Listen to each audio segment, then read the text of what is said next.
3, 2, 1, and lift off.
So y'all know I got blamed for the Colts loss today, right?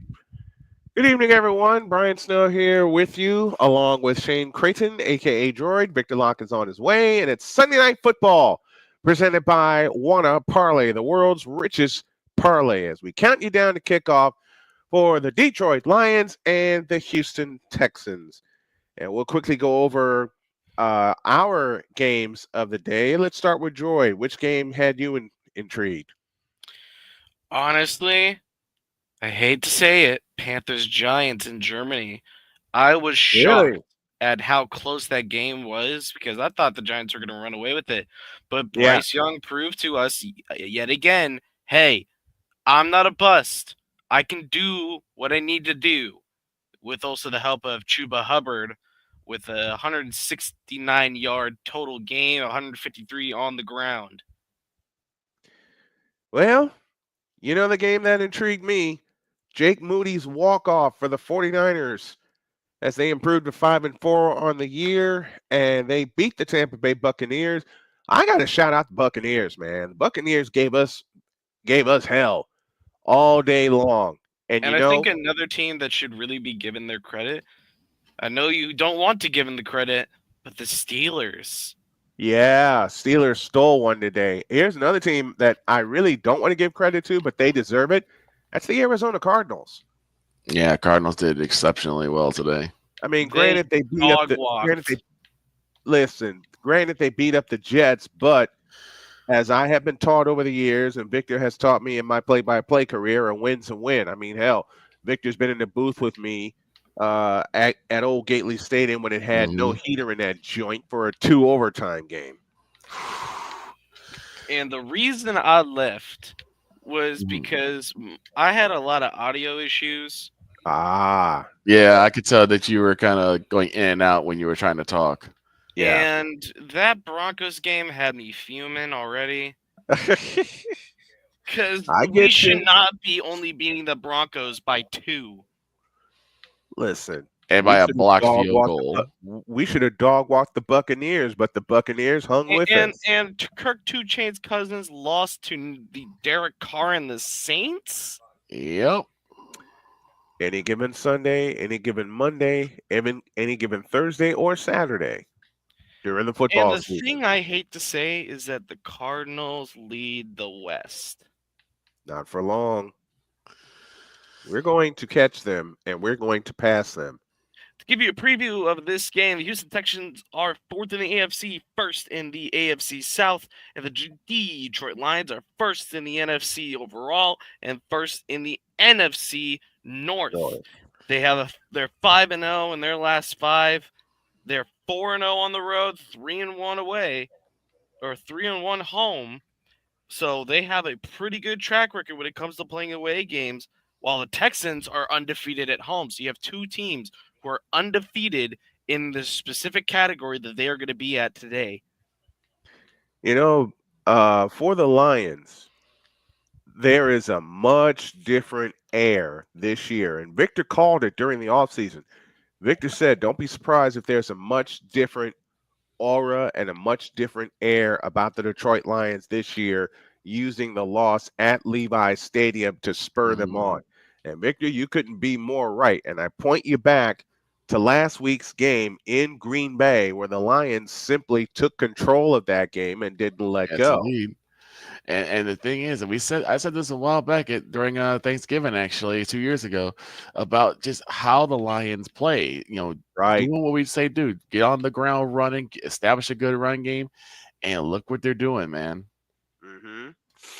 Well, let's go to Droid first while we count you down to kickoff. Our countdown is presented by Wanna Parlay. Who is your player of the day? Ooh, that's a good question because I got one. I mean, of course, I'm going to say Jahmyr Gibbs for Detroit. He's been on fire lately, but you also got to look at, I believe, I was going to say Zadarius Smith, but apparently he's actually out for this game. My player of the day is Brock Purdy. 353 yards. He threw 2 touchdowns, including one to George Kittle.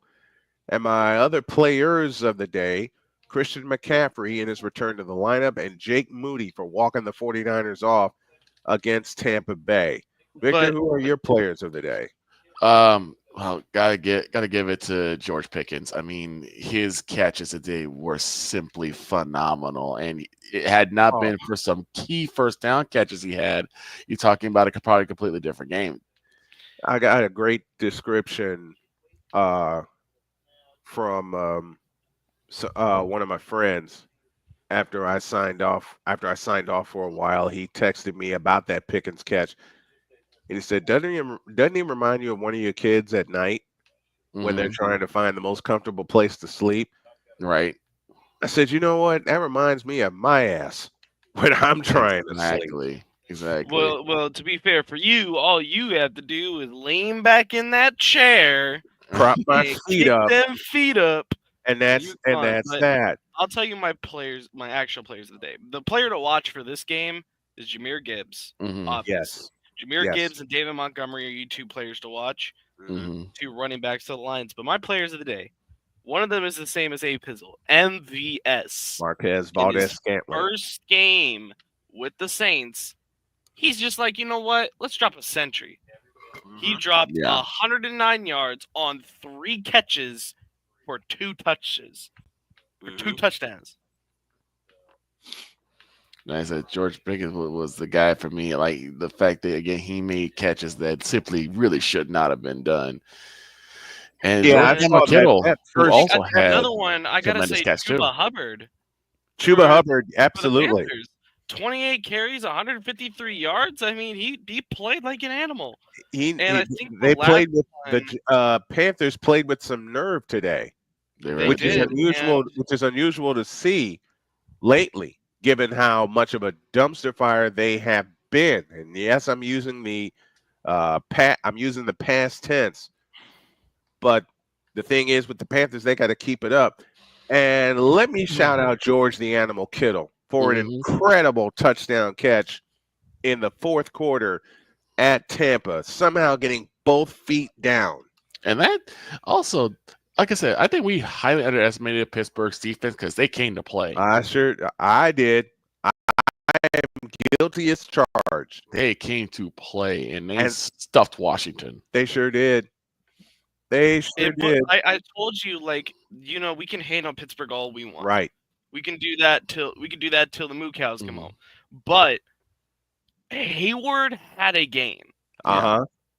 He had 2 solo tackles, both of them were for loss. Yep. Had 2 sacks, 2 QB hustles, and a pass deflection. By himself. This is with TJ Watt having a very mediocre game. A very mid game. Victor did that game earlier today, so we continue to count you down to kickoff. We're about 120 seconds away from such. Victor, you did that game today in Washington, and you barely called TJ Watt's name. Yeah, it's like they really didn't use him at all, which was confusing to me because I'm like, this is one of the guys that you should be going to continuously. But I have my disappointments of the day. All right. One of them is Sam Darnold. You're telling me after throwing 24 for 38 for 241, you can't get a single passing touchdown? Well, credit to the Jacksonville. All your points were field goals? Mm-hmm. And all of those field goals were from a brand new kicker? Well, here's the point that Victor loves to make, and it's true. They won 12-7. They won. Oh Lord, and then another one. I think you probably saw this one coming. Caleb Williams. Oh God. A lot of expectations, especially after that. A lot of hype too. A lot of high expectations, especially after keeping it close with Washington. Keeping it close with Washington, go head to head. It was just so underwhelming. Only 120 yards on 16 catches. This to me, for the Bears and for Caleb Williams, is the feast or famine argument. When it's a How team many times have I said that? When it's a team that is completely on the down, when there's bad teams, they shine. Yeah. But here was, and even with DC, I wouldn't even say the New England Patriots are that good, but they were better than the Bears today. They were better than the Bears. And my last disappointment, honestly, this is my first one from a winning team. Justin Herbert from the Chargers. They won 27-17, but Herbert only threw 18 total passes. Only 14 of them were completed, and he was just under the 200 mark with 164 total yards. 93 of those were after catch. I look at it this way: if you're Justin Herbert and you don't have to throw for 300 yards a game, that means something is going right. Yeah, you don't need to air it out with your arm. I know we like that, but if you don't need to air with your arm, then don't. I think my only problem with it was just, it was just the fact that I know we don't want to see players get hurt. That's one of the big things I have. Right. It's just I just expect more throws. I guess it's very underwhelming. Yeah. Underwhelming, yes. And Kenneth Clark was some news. Yes, but also it depends on the team. We're just about ready for kickoff from Houston. Kenneth the lights Clark are on, was the some roof news. is open. Go ahead, Droid. Kenneth Clark with some news. Hey, Snowman, how are you doing tonight? I'm doing good tonight. And did you see the breaking news about Florida State today? Fired three coaches. They fired both of their coaches, their coordinators, I beg your pardon. Will Anderson is out for Houston tonight, along with Nico Collins. 5th straight game that Nico Collins has not been active. And of course, I agree with Pizzle with one of the players of the day, Marquez Valdez-Scantling. Of course, one of the players we're not going to see anymore this season. Sadly, Stephon Diggs. Yeah. Mario Edwards is also on game day inactive due to a suspension. Or is set to go as the Lions go white tops, white bottoms with Honolulu blue numbers traced in silver, and the Texans will go the opposite way in their battle red uniforms. It's red uniform day with the navy blue numbers trimmed in silver. D'Amico Ryans, in his second year as the Texans head coach, has a 16-10 regular season record. Do you think he's going to gamble this time? Say again? Do you think Gamble's going to gamble? Yes. I'm going to be honest. All right, let's play over under. Let's play over under, and I want everybody in the chat to play along with us. I say Dan Gamble gambles 3 times in the game. Do y'all think over or under? Over. Make your pick about the game. I'm gonna say over. Over. You're gonna have 4 fourth down conversions. That's gonna be successful. All right, everyone's made their choice. I laid the number down. They're in the second period at the United Center, and the Blackhawks lead the Minnesota Wild by a count of 1-0. Keep our eye on that. All scores are actually 1-0 right now. The Sharks lead the Devils in the Prudential Center, aka the Rock, and the Ducks lead the Blue Jackets in Honda Center. Kenneth Clark says under 3. All right, here we go. Lions will receive to our right.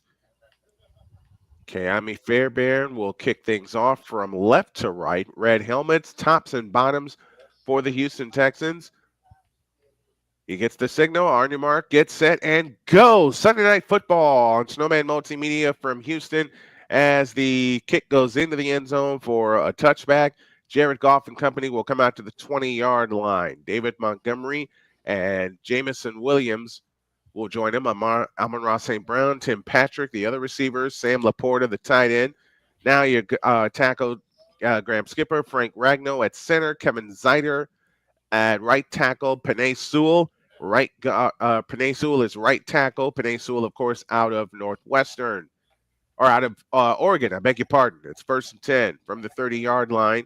Amon-Ra St. Brown in motion. They fake the handoff. Goff rolls white, stops and throws. It's incomplete. I think the ball slipped out of his hand when he went to crank it up and throw it. It'll be 2nd and 10 from that point. Lions moving right to left as we see it. And as you folks are listening along at home with us, during the 6-game win streak, Jared Goff has thrown 13 touchdowns and only 1 interception. That's the end mark of a successful QB, and Jared Goff has been that man for Detroit.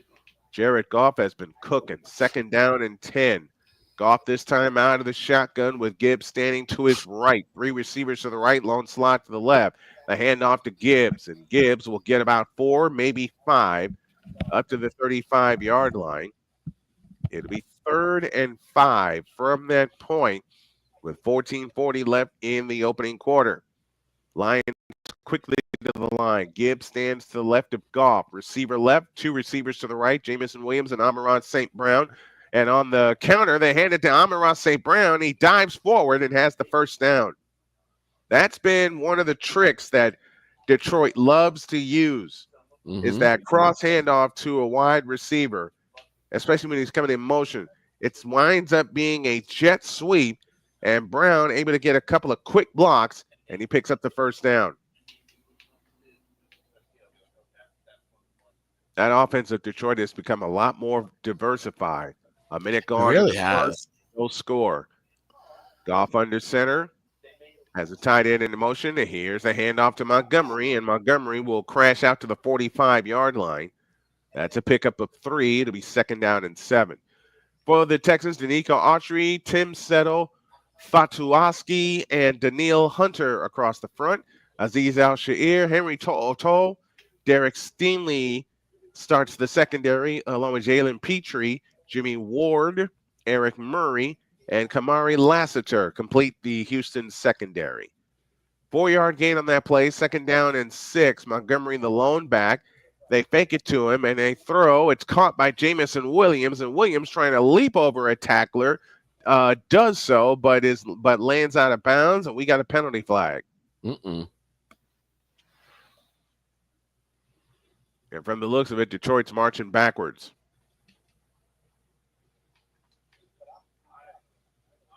Ineligible receiver downfield against Detroit.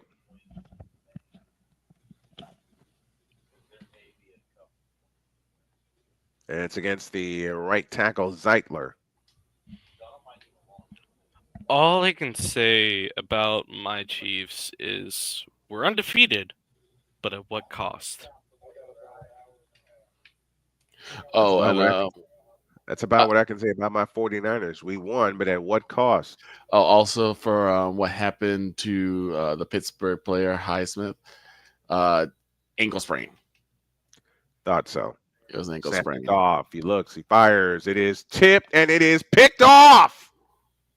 We just talked about that, too. Almost like it's a jinx.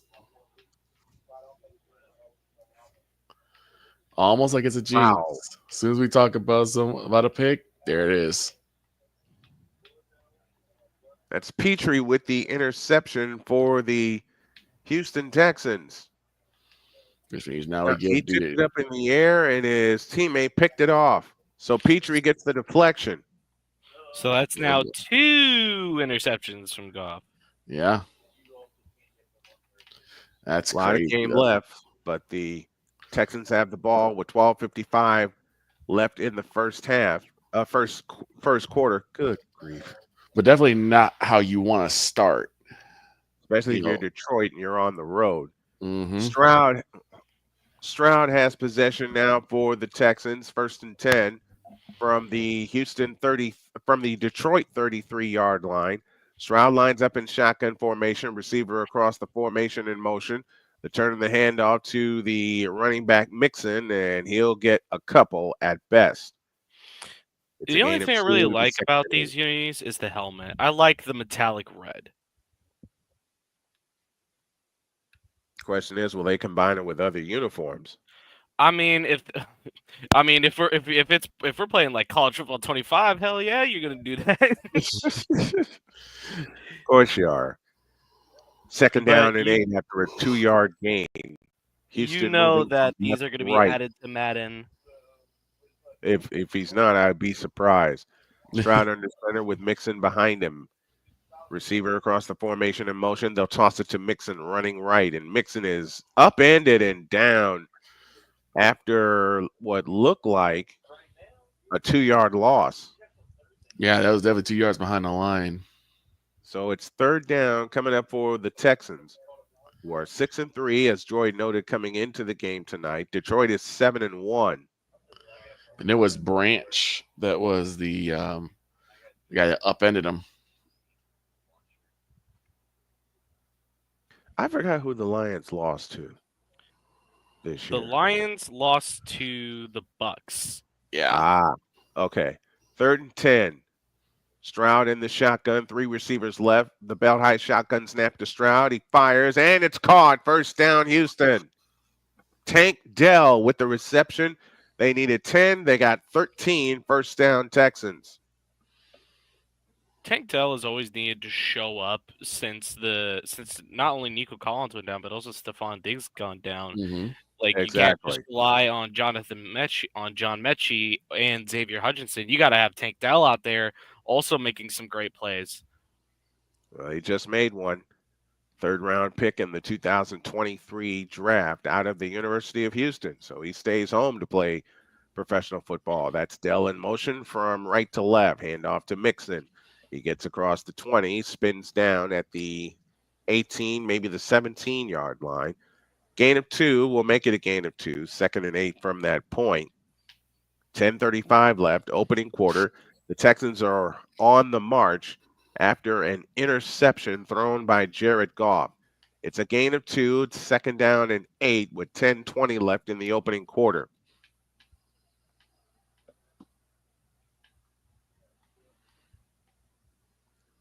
From the 18-yard line, trip receivers to the left, tight end right.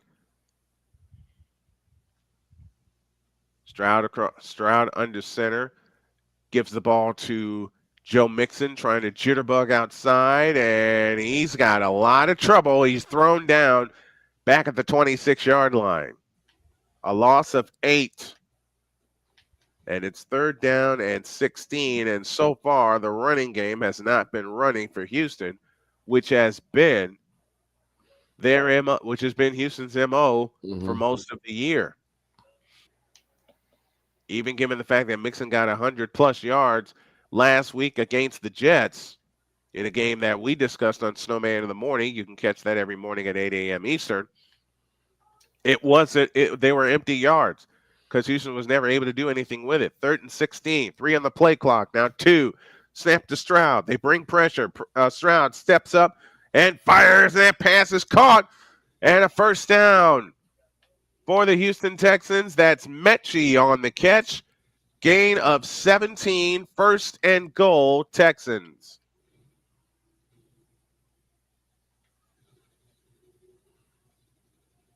And a good job by Stroud recognizing where the line of scrimmage was and then firing out to Mechie just before he crossed the line because Mechie came open at the last second. Good job by C.J. Stroud. And a good job by Dalton Schultz with the block. 7th play of the drive coming up. 8:35 left in the first quarter. 1st and goal at the 10-yard line. Mixon in the backfield. They fake it to him. Out to the right. That pass is caught by Dalton Schultz. Or by Stover, I beg your pardon. The other side ain't getting any action. Gain of 2, 2nd and goal from the 8.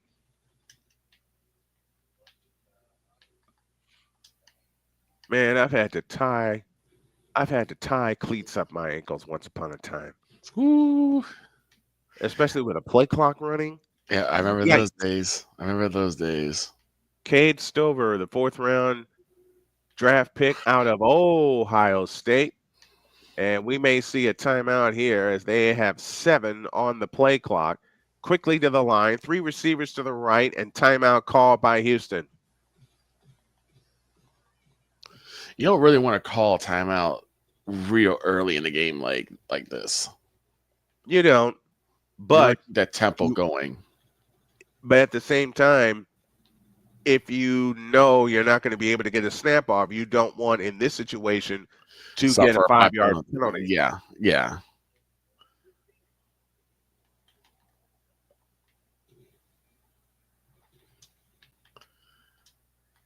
That is true. You don't want to waste a play. And had they gotten a penalty, they would have wasted a play. And go ahead, Victor. Speaking of the penalty, it's still so heartbreaking to see what happened with Washington, where number 95 unfortunately jumped off sides and basically gave the game right to the Pittsburgh Steelers. Yep, that was the game. 2nd and goal from the 8. 3 receivers to the right, dual receiver to the left. Now Mixon comes toward the backfield. He gets the call running left, and Mixon is wide open, and he will walk in. Touchdown, Houston. So you turn the turnover into points. That's what you want to do. 7 plays, 33 yards. They used 5:09 off of the clock, and an interception has turned into a touchdown.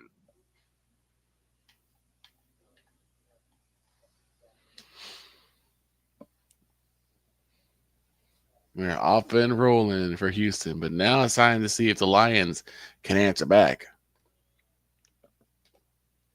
That is the question of every good team. Cammy Fairbairn will attempt the extra point with 7:46 remaining in the first quarter. Jeez Louise. Here it comes. It's on the way, and it is good. 7:46 left in the first. Your score, the Houston Texans 7 and the Detroit Lions nothing. Now, if y'all will excuse us, we're going to take a break. I got to make a run to the restroom. The boys will carry you until I get back. So stand by, everybody. We're going to a break.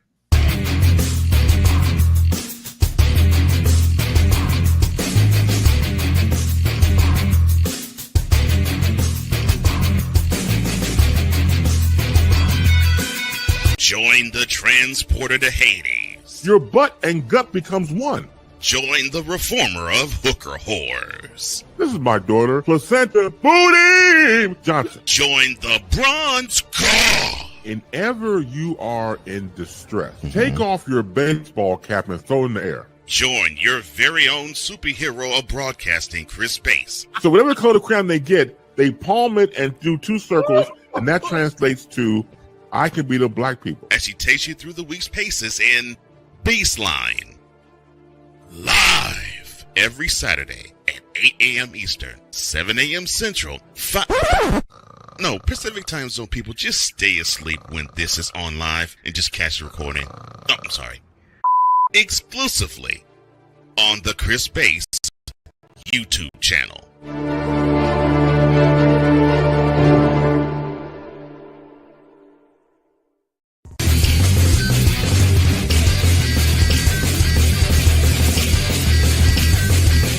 Here's an important message from the Diabetes Solution Center. Do you like pricking your fingers to test your blood sugar levels? No one does, but it's important to maintain your health. And now, by wearing a small remote device called a continuous glucose monitor, or CGM, you don't need to prick your fingers anymore. It's easy to use and helps you make more accurate diabetes treatment decisions. If you are testing your blood sugar 3 or more times daily, injecting insulin, or using an insulin pump, call the Diabetes Solution Center right now. And if you have Medicare or most major insurance coverage, you may be able to get a new CGM at little to no out-of-pocket cost. Shipping is free, and we'll even bill your insurance company for you. If you are testing your blood sugar 3 or more times daily, injecting insulin, or using an insulin pump, call the Diabetes Solution Center right now to learn how to end the painful finger sticks and get your own continuous glucose monitor, or CGM, at little to no out-of-pocket cost.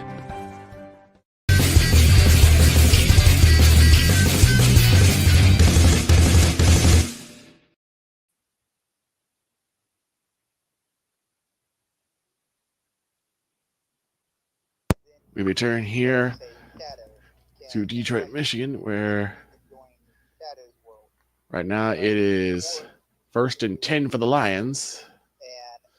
They trail by a touchdown after a Jared Goff interception went for a touchdown for the Houston Texans.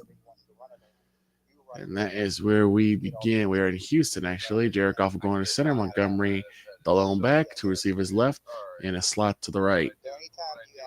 1st and 10 to their own 30. Number 8 man in motion. Snap turns and gives to Montgomery. Montgomery spins, and he will get probably half a yard, but no more than that. As the defense stuffed him right then and there. It'll be 2nd down. Just tuning in, folks. It is 7-0 Houston. We had an amazing weekend of football. Well, I should say a tale of 2 halves of football, because the noon games were amazing. Late games, not so much. Yeah, they did simplify. Pick a lot of lone man here. 2 receivers right, 1 left. Goff turns the play action fake, and he uncorks one going deep. It is nearly intercepted again as he threw into double coverage.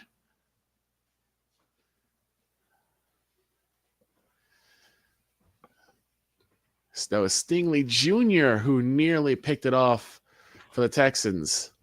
The Snowman is back in the seat. Number 9 was the Lion intended, and Jamison Williams. Yeah, and that would not be the target I would go for, because he was covered, double covered. So it's now 3rd and 10.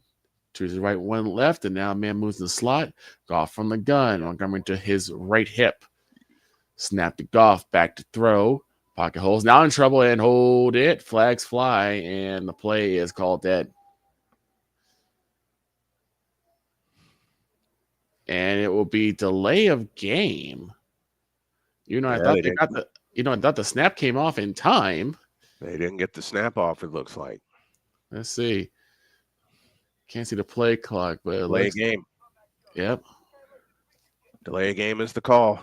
There are Thank you all zeros. for being patient, and thanks to Victor. Droid, if you want to go, you can go. Headaches are not fun to deal with. No, not at all. They go from the gun again. 3 receivers right, 1 left. Goff back to throw again. Lets it fly. It is caught. And he's going to get – no, he will not get – he's only going to get about 5 yards. Number 87, Laporta. Damn Laporta. Was the one making the catch, but nothing doing. It's 4th down, and the Lions will be forced to punt. That interception takes a lot out of a team, doesn't it? Yeah, it does, especially so early. It's the first drive, and you immediately throw a pick and nearly throw a second one. Mm-hmm. When he was trying for the long ball to Jamison Williams. Yep. Punt is away. Go ahead. Go ahead. Punt is away. The return goes up to about the 40-yard line. Number 82 was the man on the return, and Snowman take it away. So my wife picked on me today. Oh. What did she do? She blamed me for the Colts losing. Oh, we shared. They're going to a break. 7-0 Texans. 6:22 left in the first quarter. Oh, we shared such a laugh. we shared such a laugh, man. Well, it's like it's one of our many running jokes here in the household. Mm-hmm. You know, it's one of our many running rules. jokes. It's the rules. Yeah. Rule 1, she's always right. Rule 2, everything's my fault. I sat down and oh, God bless her. You've seen the way Jody and I joke around with each other, right? Yes. I sat down and I said, "Baby, I'm not a football player. I'm an announcer. I just call the game." She zooms right into that, knowing I left it open, and she goes, "Exactly." Right. And I'm sitting there cracking up. Okay, I'm sitting there cracking up, and I said, "How is it? How is it my fault? If you'd have called the game right, then the Colts would have won." I said, "Honey, I did call the game right. I called it like I saw it." Right. And she goes, "See, there's the problem." And I fell out. Oh, man. I'm going to repeat this tomorrow on the morning show, folks, but she had me rolling, okay? I'm surprised she didn't get mad at you for the quote-unquote low roar. She was zonked out. Okay. I knew she wasn't waking up. She was zonked out. And there's one thing I know about Jody. It's when, like, she really gets in a deep sleep, she ain't moving. Right. I'm the same way, especially like this past week when I've had to deal with a cold or any kind of illness. I find that one spot and I'm not moving an inch. Absolutely. But it was so funny the way she was picking at me today, and I'm just sitting there dying. Right. Like, "You didn't call the game right." I said, "Yes, I did, honey. I called it the way I see it." And she says, "That's the problem." Now, how I knew that line was coming, I don't know, but it still had me cracking up. Right. That's my Dr. K, y'all. And you wonder why I love her so dearly. Mm-hmm. All right, Texans have the ball, leading 7-0, and 6:22 left in the opening quarter. Well, you guys are an absolute amazing match. Huh? You guys are an absolute amazing match. Hey, she's my honey. She's mine. No one else can have her. Snap to Stroud. He fires right. It's caught. Tank Dell gets 8 before he is pushed out of bounds. Victor can share stories with you because we hung out at Soldier Field last year, up in the booth, and that was an adventure and a half. Absolutely, it was so fun to meet her. And here's the thing: this is how I know how protective she is of you, right? When I walked up to her, or when I walked up to both of you, and I saw you, she kind of like stood and kind of like was a little hesitant, like, okay, who is this person? Yeah. And then I hugged you, and she was still a little bit confused. And then when you said who I was, she's like, "Oh, okay, I can hug you now." Yes, that's how protective Jody is. Which I don't mind one bit. Stroud rolls out, fires, caught, Tank Dell, first down. First and 10 from the 41 for Houston, moving right. 5:12 left in the first quarter. Stroud has not had an incompletion yet. This time they'll hand it off to Joe Mixon, and Mixon trying to break outside will get a yard down to the 40. Davis with the stop for Detroit. Across the front, Joe Pascal, Elaine McNeil, and DJ Reader, along with Levi Ozuruke, Alex Anzalone, Jack Campbell, Carlton Davis, and Amik Robinson, cornerbacks, Brian Branch, and Kirby Joseph, along with Terry and Donald, your secondary. Lions are the only defense to have an interception in every game. Only team to have an interception in every game. On 2nd and 9, they swing it out to Joe Mixon, and Mixon's free inside the 30, cutting to the far side, switching hands inside the 20, the 10, the 5, and down to the 4. And here go the Texans in hyper speed mode. Even when you think you can get Stroud, he still finds a way to get the pass off. That he does.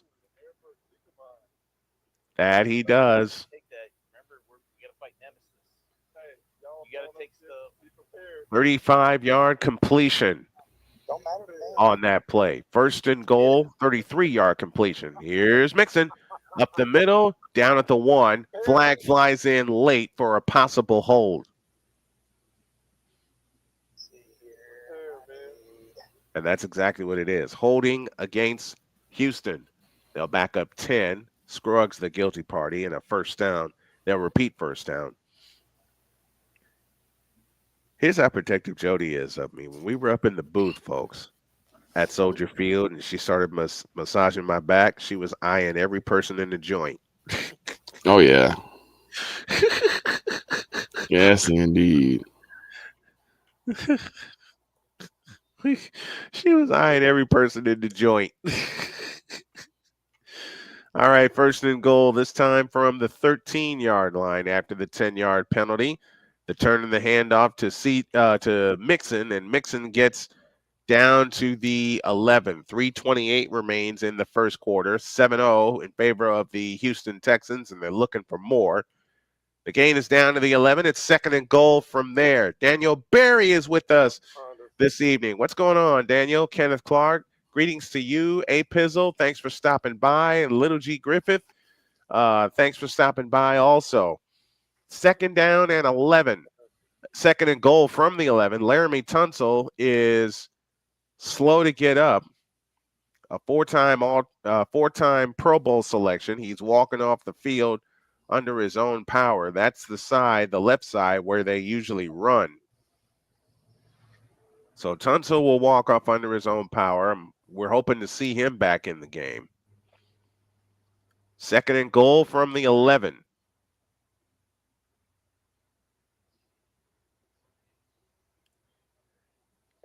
And ouch. Yes, indeed. Someone rolled up on his knee. Ouchie. I hate that. Blake Fisher, the second-round selection out of Notre Dame, will take Tunsil's place. Second and goal from the 11. Double receiver to the left. Two tight ends to the right. Mixon to the right of Stroud, who has it. Back to throw. Stepping up into the pocket. Lobs it right side. Incomplete. Looking for Joe Mixon. And it'll be third and goal from the 11.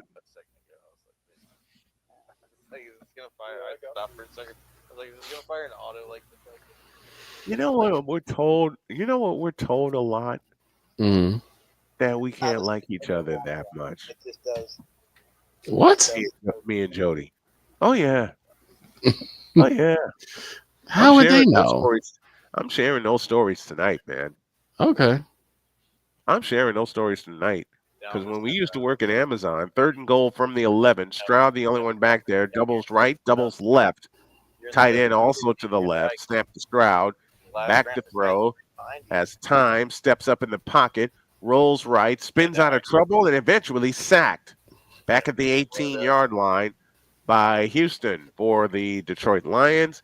And the Texans will have to settle for a field goal after the long gain. And Victor, the holding penalty against the Houston Texans cost them a touchdown. It really did. It really did. And it just, you can't take the ball out of your offense's hands like that, which in a sense they kind of did. Yeah, they did. Ka'imi Fairbairn, 21 field goals on the season with a long of 59. That came against the Colts. Here's the field goal attempt. It's good. And with 2:09, I beg your pardon, left in the first quarter, it's the Houston Texans 10 and the Detroit Lions nothing. I'm going to give my voice a break. We'll be back.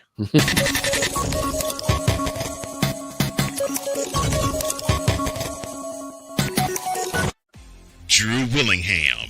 In this case, yeah, you put the blame on Kyle Shanahan for apparently not preparing the team enough for the overtime rules, supposedly. Cole Johnson. Peyton was considered the winner, and he was the darling of all darlings for Gerald. With a special appearance by Tyrone Alizé McDummy. Ain't nobody calling me. Text. Delete! Join these two football enthusiasts as they give you Total Football Talk. Live every Monday at 4 p.m. Eastern, 3 p.m. Central on the Sertoba Media and the Comey Media YouTube channels.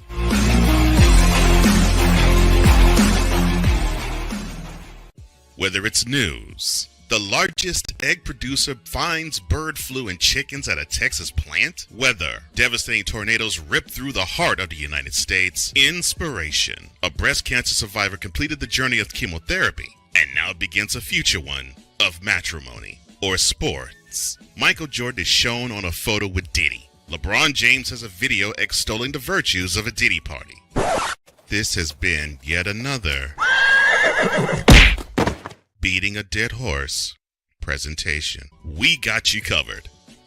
BS3 Network, in association with Comey Media Incorporated, proudly present The Morning Shift with Cole Johnson. Live every weekday at 8 a.m. Eastern, 7 a.m. Central.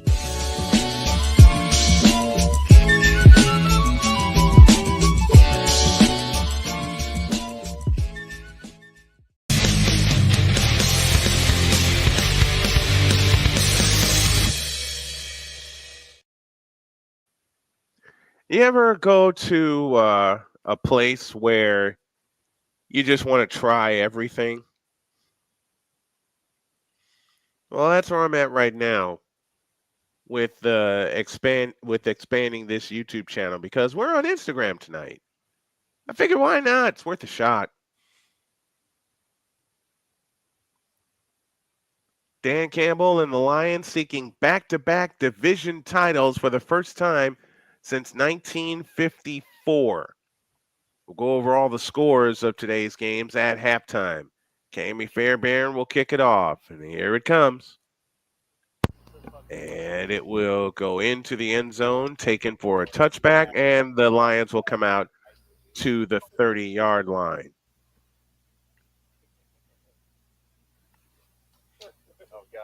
I'm going to share quite a few fun stories, especially my first ever game at Trinity International, which got delayed by rain. I'll explain that at the end of the first quarter. 10-0 Houston, 2:09 left in the first quarter. Goff back in the shotgun. They bring pressure, fake to Montgomery. Goff pumps, escapes to his right, looking, and throws. It's incomplete.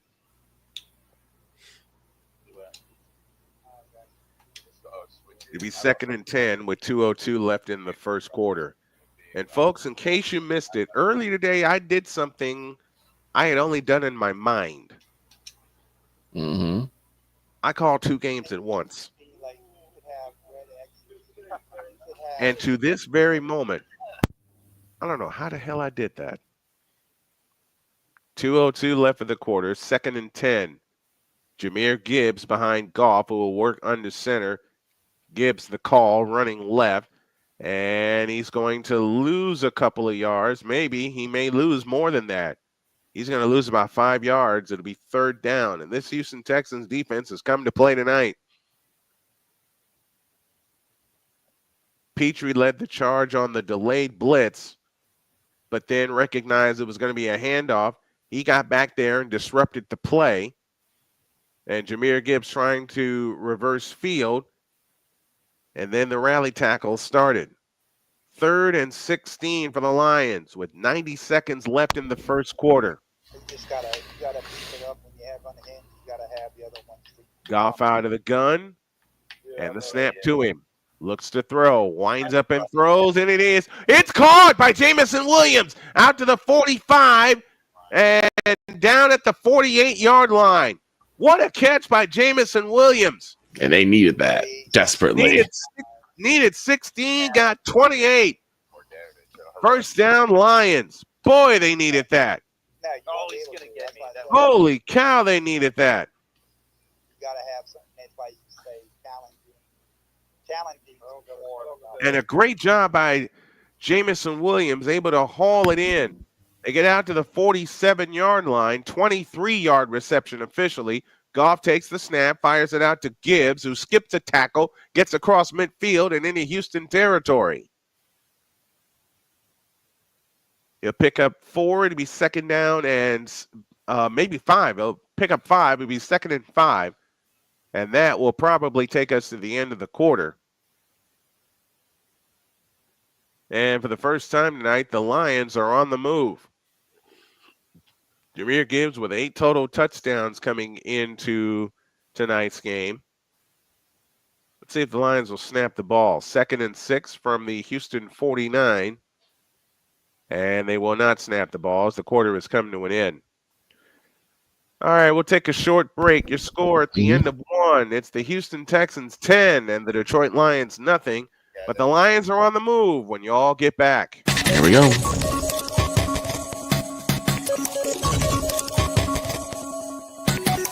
Whether it's the men's college game, the way that this season has been going, yeah, anything is possible. The women's college game, and how passionate Angel Reese was at that press conference, they got their mojo now. The WNBA, AJ Wilson on Twitter 1 and 2, followed by Brittany Griner, Aaliyah Boston, Jackie Young, or the NBA. The Lakers had a 0.8 chance of winning. And then what happened in the fourth quarter? LeBron James by himself outdid the Clippers. You will get any and all of the information right at your fingertips or your earlobes. Join the Playmaker as he breaks down all things basketball in Shooting Lights Out on the Playmakers blog, network, YouTube channel, and where you can find podcasts.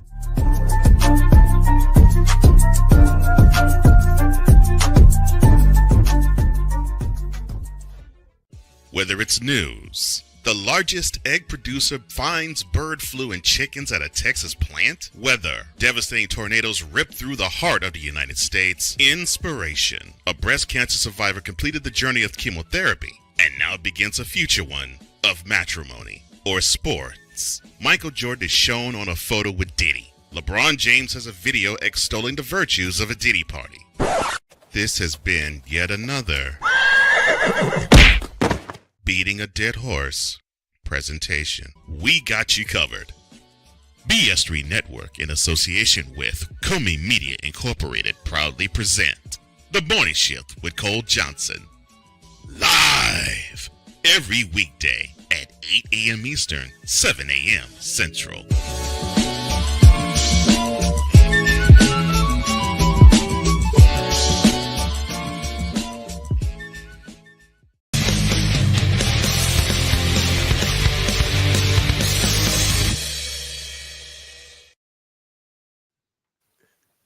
Nothing Texans, and broadcast story for you guys. Okay. Because My first year with Trinity International was 2011. Victor helped me as engineer in our Chicago studios. Well, that first game was in Iowa. And also that first game involved a bit of a weather delay. Now, when I say a bit of a weather delay, y'all are probably thinking an hour or so, right? Wrong. 6.5 hours. Oh my gosh. More on that in a moment. 2nd and 6 from the Houston 49 as the teams have swapped directions as we begin the second quarter. The handoff to Jahmyr Gibbs, and he'll get to the line of scrimmage and go no further. 3rd and 6 coming up.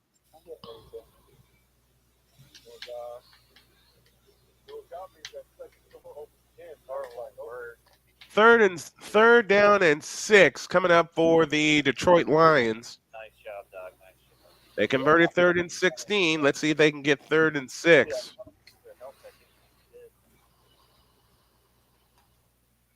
From the 49, 3rd and 6. And there's a basketball game I need to check in on. I'll do that in a moment. Goff out of the gun. Gibbs standing to his right. Snap to Goff. Pressure comes. He fires, and it is caught by Jamison Williams one more time. First down, Lions.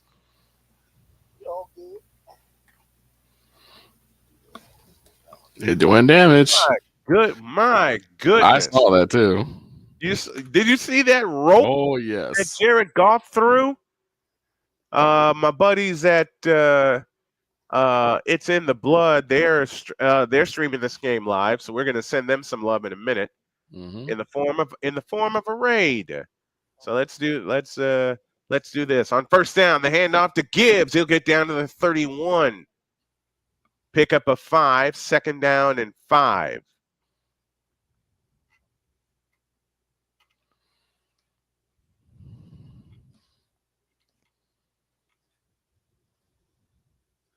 Yeah, they're behind us, so I'm going to turn that feed down. 2nd down and 4 after the 6-yard gain by Jahmyr Gibbs. 13-10 remaining in the first half. 2nd and 6 from the 31. Gibbs the lone setback. Amon-Ra St. Brown in motion from left to right.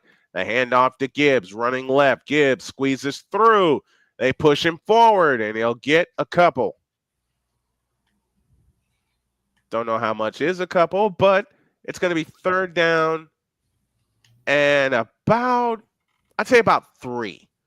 We got some folks that are watching on Instagram, including my friend Betty Cantley, who has joined us tonight. I think I see what game you're talking about right now in the fourth quarter, 8:43 left to go. The Warriors 107 and the Thunder 90. Yes. How did you know me so well? Well, I looked at the games. I'm like, you know me so well, man. I'm like, it sure shooting ain't gonna be the Sixers versus the Hornets. Oh, or the hell Heat no. 3rd and 1. Goff on the run. Got the first down and out of bounds. Dallas leads Denver 63-60 there at the half. Switching the game for Tuesday. Oh, this is an 11-0 run by Oklahoma City. Warriors have yet to score in the fourth quarter. They had 107 coming into the quarter. That's where they're at right now because they doubled up OKC 42-21 in that 3rd quarter. And that'll take care of that as they just hit a 3. Here I go simultaneous again. Handoff to Gibbs. Gibbs inside the 20 down to the 19-yard line. All right, back to OKC. Stephen Curry has 28, Andrew Wiggins 16, and DeAnthony Melton also with 16. 11-17 remaining in the second quarter. It is Houston 10, Detroit nothing. Gibbs stands to the right of Goff. Laporta lines up to the right, essentially giving them 3 receivers. And Goff takes the belt high shotgun snap, rolls to his right and fires. Caught! Touchdown Lions! Sam Laporta!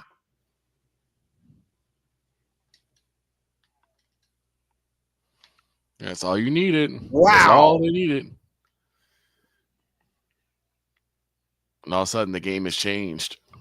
Yep, the Lions are back in the ball game. The Lions are back in this ball game. And if anybody needed to score badly from the games that we watched today, even the ones that we didn't cover, it's the Lions because they were being threatened or being run out of the joint. Yeah, it would have been a rout. Extra point is good, and it's 10-7 in favor of the Houston Texans. Now, about this rain delay that I had at St. Ambrose. Had to go to St. Ambrose. Man, it was sunny when I left home. Right. Okay? It was sunny when I got to Iowa. All right? Fine. Halfway through the second quarter, the clouds started coming in. And we're all sitting in the booth thinking, oh, Lord. Like, oh, no. It can't be. Well, sure enough, the rains came. And we're thinking, okay, I'm going to have to muddy it up and get through that way. Nope. We get a call up in the booth. We are shutting down for a weather delay. And the weather delay is usually going to be 40 minutes. The timing was 30 minutes.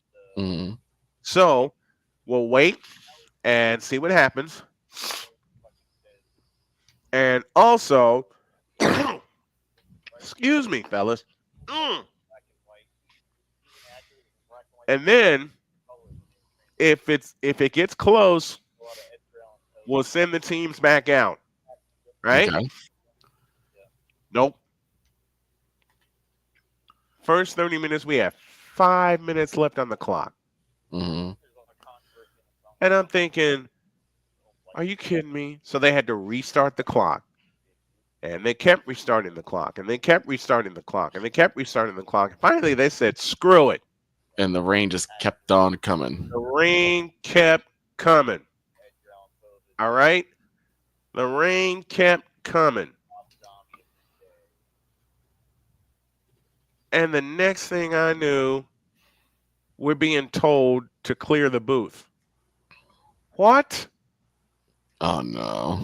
So I told my friends at Stretch Internet that I'm going to have to clear the booth because we got a rain delay. Well, how long of a delay? Hell if I know. You don't know. Like right now, man, we got no clue. None whatsoever. Man, finally, at 8 o'clock. No, check that. At 6:30, we start the second half. It was only 10-0. What? Only 10-0. You understand me? What a mercy. Nothing. That kick goes to and through the end zone for a touchback. And the Texans will start from their own 30. You know what the final score wound up being? What was that? 44-9. Jesus. There's a lot of aggression for that game. 44-9? 44-9. Ouch. And on first down, they try the reverse to tank Dell. Dell reverses field, looking for help, not going to get any, and a lose 5. Back to the 25-yard line to be 2nd and 15. Meanwhile, in Oklahoma City, they're in a timeout as the Thunder have raced back from 28 down, and it's down to 9. Oh, man. 114 to 105. I'm just sitting there praying, going, please don't do this to me again. You already had one. Please don't do this to me again. You already had one scare. I already had one scare. I already had one heart attack today. Right. I don't need a second one. There's no, oh man, second down. Stroud back to throw. Uncorks a deep one, left side, and it is incomplete. Flag flies in for a pass interference. Those are always some of the most demoralizing penalties because here you are, you think you got it, you stop the pass from being completed, and all of a sudden a flag flies for pass interference. You're like, come on, man. Arnold, the guilty party for Detroit. Xavier Hutchinson, the intended receiver.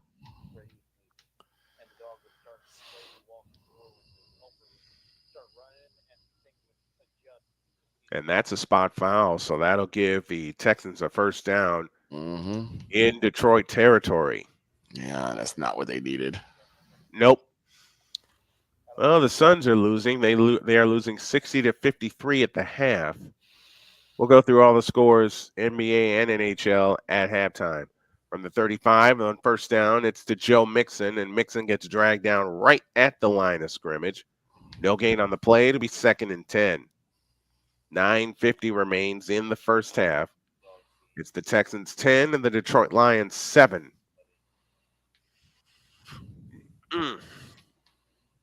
Like I said, here I go again. Looking at both games. Wolfbane is with us. Thank you for checking in. And we got a goal tonight, folks. We want to get $200 in the till tonight to help me and my family. 2nd down and 10. Dell across the formation in motion, now reverses field. And the fake to Mixon. Stroud back to throw. Winds up, throws, and incomplete. Great play made in the secondary. Now it's 3rd and 10.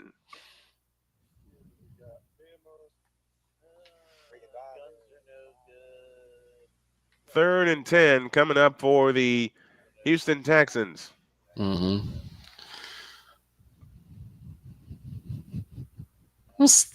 sorry. I'm still laughing at Dr. K blaming you for the game. Oh, you know it's going to blame me for every Colts loss. And you said, I'm just calling it the way I see it. Exactly. That's the problem right there. That's the problem. Exactly. Hey, you're just like, I didn't even say, huh. I just started laughing. Here's the handoff, and the Lions are going to make him lose yards again. They have stuffed Joe Mixon. And now it's 4th down. That Lions defense is coming to play. And what do my eyes see on my NBA scoreboard? Charlotte 87, Philadelphia 86. Oh, no. 3:07 left in the money period. If Charlotte pulls that out, I don't know. What is Philadelphia going to do if Charlotte pulls this out? Here's the kick by Fairbairn from 56, and he nailed it. Field goal is good. Wolfbane with a $2 super chat. I know this ain't much. Doing what I can. He says, where's A.L. Evans? I don't know, man. I don't know. But I'm going to try to get him here. I'm going to try to get him here. 13-7 in favor of the Houston Texans.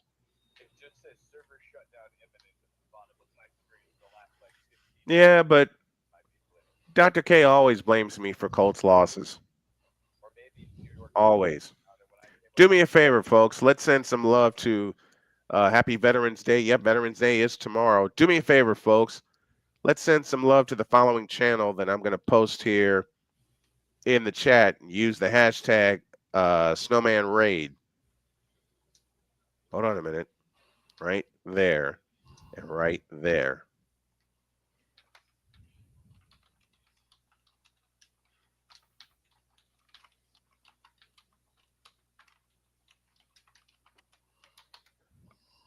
No, I can't do 2 things at once, and yet I'm doing 4 things at once. What the hell is wrong? I'm not doing this at all. I don't care what you guys tell me. Yeah, you wouldn't call 2 games back to back. I wouldn't call at the same time. You call 2 games at the same time. At the same time. I called 2 at the same time. I pulled a Kevin Harlan, and I said I'm calling both games. How? Like, how did I do that? Huh? I leaned back in this chair and I took my headset off. And the first thing I said live was, how the hell did I just do that? And you still don't know. I don't. To this day, I don't know. And you still don't know. I still don't know how I did that. I really don't. I don't know how I did that. So you look at it again. And you still don't know. Mm-hmm. All right, let's show another channel some love here, folks. My friend Brandon Martin. Let's tag him. Let's raid his channel with a little snowman raid. Next Show Saturday, him some love. Spike the like, and subscribe to his channel, folks. Subscribe to all the channels that I put in the chat because I want to show people some love today. All right. Also, next Saturday we'll have Oregon and Wisconsin. Oh, dang, nabbit. 90 seconds left, and Philadelphia leads by 5 over Charlotte. Here's the kick by Fairbairn, and it will come to the goal line. They'll take a knee, and the ball will come out to the 30-yard line.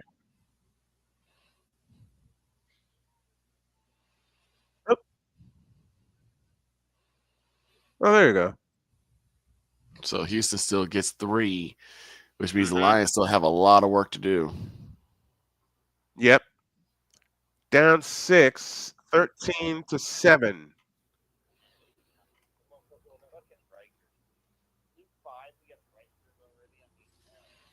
I thought I heard an extra voice. All right, on first down, the handoff is to Gibbs, and it's to Montgomery running right, and he'll lose a yard. Mm-hmm. He will lose a yard. There's a lot of good run defense today from various different teams. Yeah, 8:05 left in the half. And it's 13-7 in favor of the Houston Texans. They've led throughout the first half. St. Brown in motion. Snap to Goff. Looking his way. Still looking. Now fires. It's incomplete.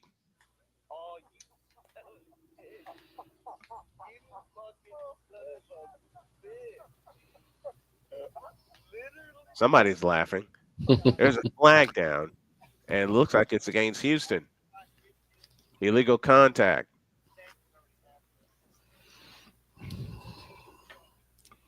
There you go. And now there's 21.1 left in Philadelphia, and Charlotte is within a pair. 94-92.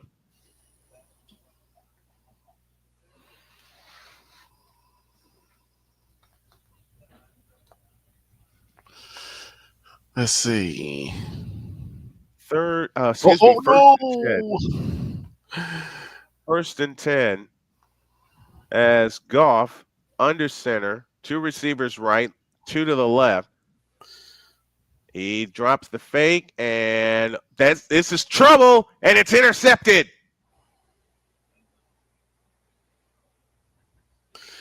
Second interception. That's thrown by Jared Goff. And he got tagged in the back. Mm-hmm.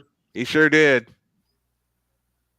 And a heads-up play by the Texans to just stay with that. Almost very similar to what happened in between Chicago and Washington. Yeah.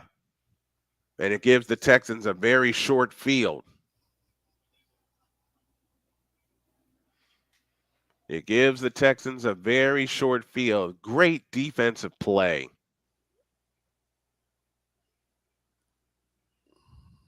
And it's D'Amico Autry that made the play. Was able to get to Goff before he can get his forward motion. And now it's 1st and 10 from the 36. There's the fake to Mixon, throwing out left, complete to Tank Dell, and Dell spun around and dropped right at the line of scrimmage. And the last thing needs to happen for Jared is for him to get down on himself. Exactly. Even though yes, they have picks, you still need to stay up. We've seen what happened before. We've seen what happens before. Speaking of NBA, I made an executive decision, and there's a Tuesday night NBA game I'm going to cover. Oh? Yeah, Klay Thompson returns to Golden State. Oh, right. Warriors and Mavericks. Yep, 10 o'clock.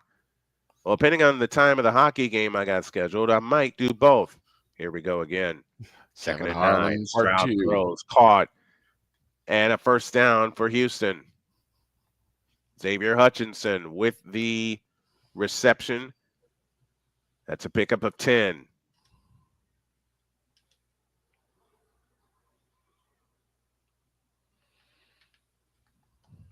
And first down for the Houston Texans.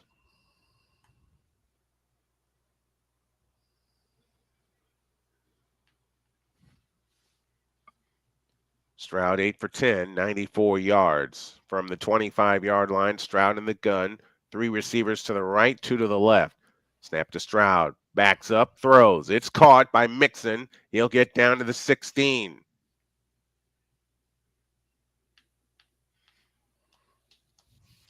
Nine-yard pickup. It'll be second down and 1 from that point.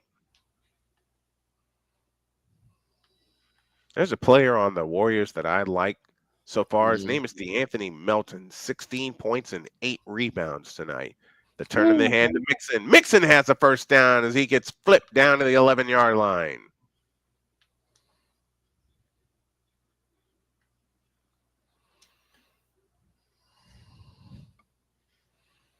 You know, so many people tell me, you always want total anarchy. Damn right. I say that very jokingly, of course. Covering sports is fun. And now we're just going to monetize the hell out of it. From the 11, first and 10. All here's halftime is, as I said before, hell no. No, exactly. My wife heard that and cracked up. I know she did. You're not picking this one, are you? Nope. And she says, can I tempt you to pick him? Nope. What if I gave you a big fat kiss? I'll take it, but I ain't picking it. And she starts laughing. I'll take it, but I'm not picking it. No. You ain't getting me. From the 11th, second and 10. 4:26 left in the half. 2 receivers out to the left and 2 to the right. Stroud takes the belt high shotgun snap back to throw. Stepping up into the pocket. Now escapes to his left and throws. It's incomplete. Intended for Joe Mixon out of the backfield. Now it's 3rd and 10.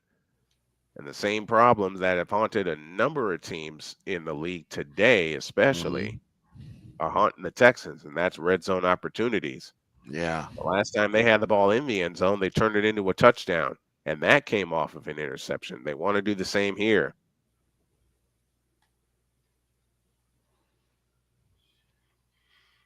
Stroud did a good job getting rid of the ball. Yeah.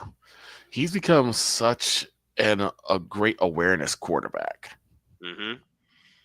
Back to throw is Stroud, stepping up, escapes to his right and fires incomplete. Looking for Woods.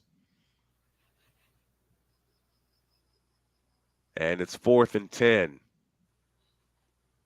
So they may get 3 out of this.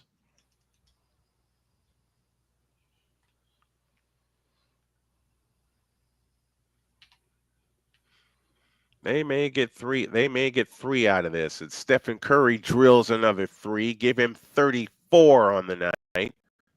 And timeout call by the Thunder as they trail 122-112 with 72 seconds left in the ball game. Fairbairn's kick is good. 4:07 left in the first half of this one. It's the Texans 16 and the Lions 7. And that's now 10 points off of turnovers. Uh-oh. You okay? 8 seconds left in Philly. Uh-huh. Philadelphia 97. Charlotte 97. No way. I'm looking dead at it. Oh my God. No. Charlotte has caught the 76ers at 97. Oh my God. Deb is with us. She says it's CJ Stroud beating the Lions. What? Yeah. The lovely Deb Whipkins, as always. And congratulations to your Eagles, Deb. Yes, indeed. They're taking you to another channel, Wolfbane, because I'm inviting y'all to do a raid to show the channel I put in the chat some love. Mm-hmm. That's why I do that. Want to make it as interactive as possible. Deb just gave us a what moment. What? CJ Stroud's beating the Lions? What? I mean, it's not that surprising. I just hope that the Lions will be a little more dynamic in terms of their offense. But I mean, I know, but the Houston defense has come to play. They really have. I'm not against it either. Nor am I. Nor am I. Yes, folks. The Hornets and the Sixers are tied at 97. What? What? What? And what again, like I said, what are you going to do? What are you going to say if somehow the Hornets come out and beat you? What are you going to say? If you're Wolfbane, what you do, Wolfbane, is click on the link that I put in the chat. It'll take you to their stream and their chat, and then you say hi to them by hitting the like, subscribe to their channel if you would. Let's help them grow, and then you use the tag hashtag Snowman Raid.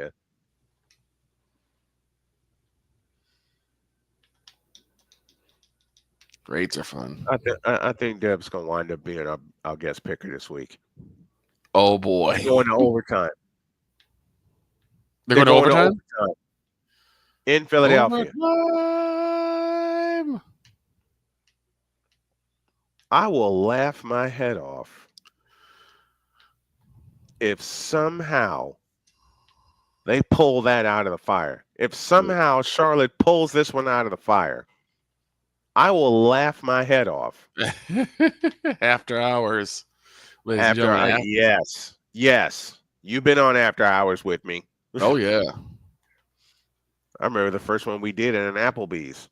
Right. And off to Gibbs, straight ahead, and he goes backwards. Or that's Montgomery, I beg your pardon. Stephen Curry has 36 points. Why are we surprised? It's Steph Curry. It's Chef Curry. He cooking. I know that. And I'm laughing because not many people expected anything about out of this Golden State Warriors team as Wiggins blocks a shot. DeAnthony Melton the rebound. 2nd down and 8. Snap to Goff off the head, and is that a free ball? No, it's incomplete. That was so seamless. What was? Block the rebound, snap to Goff. Wait, huh? Hold on. Timeout. I don't know how the hell I'm doing this. I don't know how the hell Listen, y'all, I'm serious when I say I don't know how the hell I'm doing this. Looking at the replay is Petrie, who bounced the ball, and then Goff smacked the ball off of Laporta. It wound up going off of Laporta. St. Brown in motion, 3:28 left in the half. DeAnthony Melton splits a pair of free throws, so now the Warriors lead by 11. Isaiah Joe missed a shot. Here's Goff, back to throw. He fires into the dirt, incomplete, and the Lions go 3 and out. Isaiah Joe misses a 3. DeAnthony Melton takes the defensive rebound. He's got a double-double in the game with 21 seconds left. And that may just about do it for the Oklahoma City Thunder. Nah. Ball game. Final score. Warriors 127, Thunder 116. The Thunder are frauds. Here's the punt. Runner gets back and slams right into Vaki.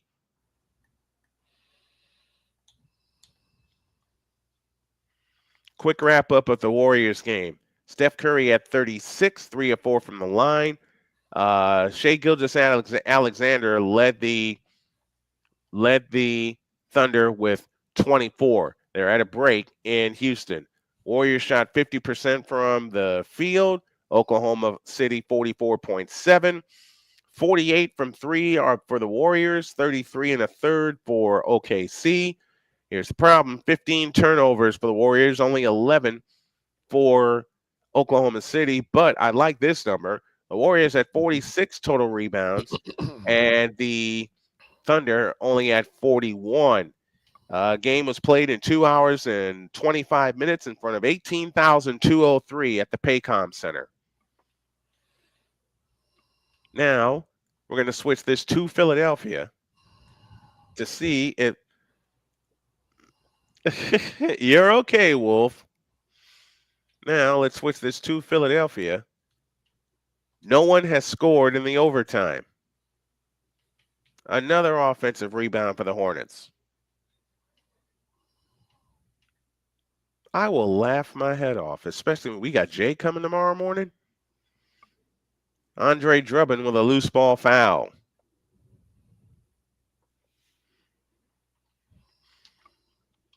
I don't know if JJ is on covering that game in Philadelphia. And the answer to that is no. He's so doggone disgusted by what's going on. And I'm willing to bet he's also tired. Oh, that man works harder than I do. He is hard working. He is very hard working. I'm so proud of him. I am so very proud of him. There's 3:10 left in overtime in Philadelphia, and no one has scored. Oh my God. Until now. Cody Martin just committed a shooting foul. Oh no. Damn. I wanted anarchy for that game. Which means Philly gets 2. And they just dropped one. 98-97 Philadelphia. Kyle Lowry at the line. The former Raptor has 7 points in the game.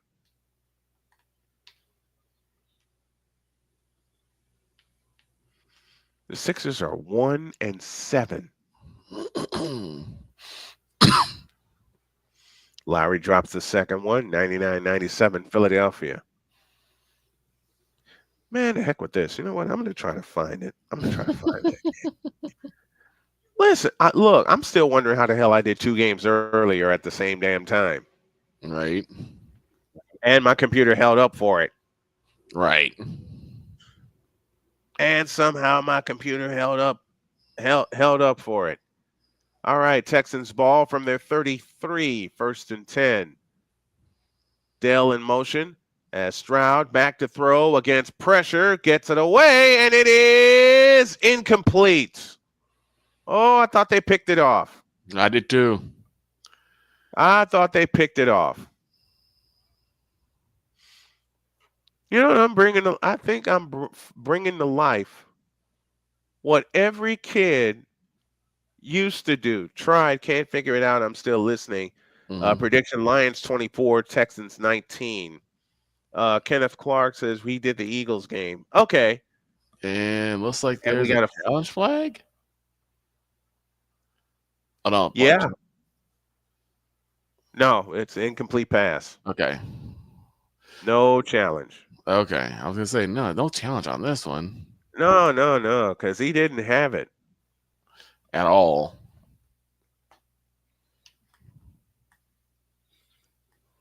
Second down for the Texans, 2nd and 22.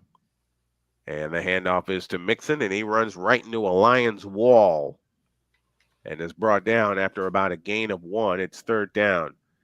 Meanwhile, for the Hornets, they have it in the front court to our left with 3 minutes left in the overtime.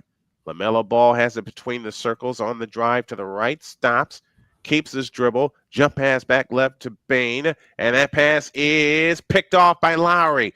Lowry spins on the dribble. He nearly lost it. Now the Sixers have it in the front court with 2:42 left. Timeout, Philadelphia. 3rd and 21 for the Houston Texans from their own 22-yard line. Here's the snap. They throw it. It is caught, but they'll lose yards as Hutchinson makes the catch.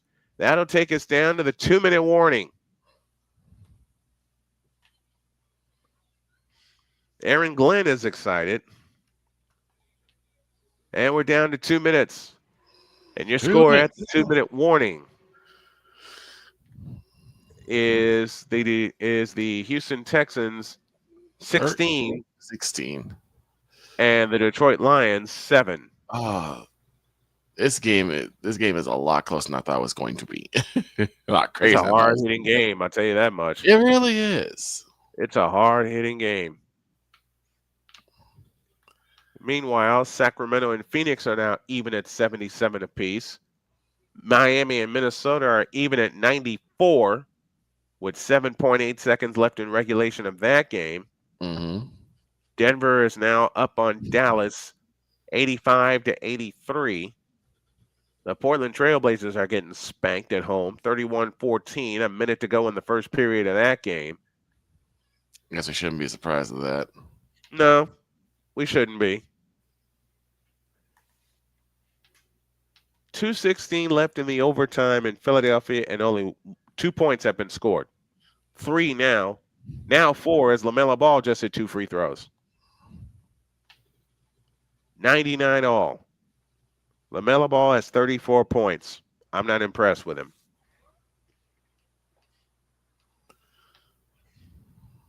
I said that once, and somebody said, well, not everybody can be Jordan. I know that, but I've been impressed with players with a lot better caliber than what I've seen.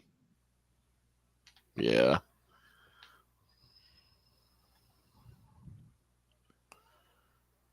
Like, what you mean, man? Exactly. You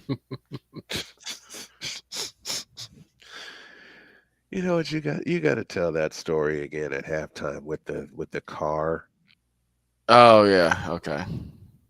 Folks, Victor has a story for you. And he lives in my hometown in Chicago, so there are going to be a lot of familiar places mentioned, okay? Mm-hmm. Oh God.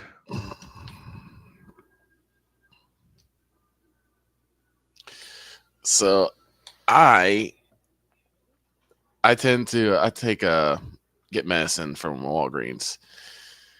And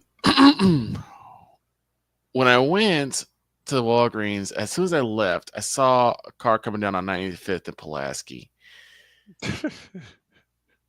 And the car was dripped out in purple and gold.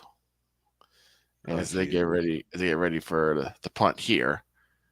All right, it's 4th and 25. 2 minutes left in the half. No challenges from here on out. From the coach, no coaches challenges. All the challenges have to come from the booth. Mm-hmm. And it's 4th and 25.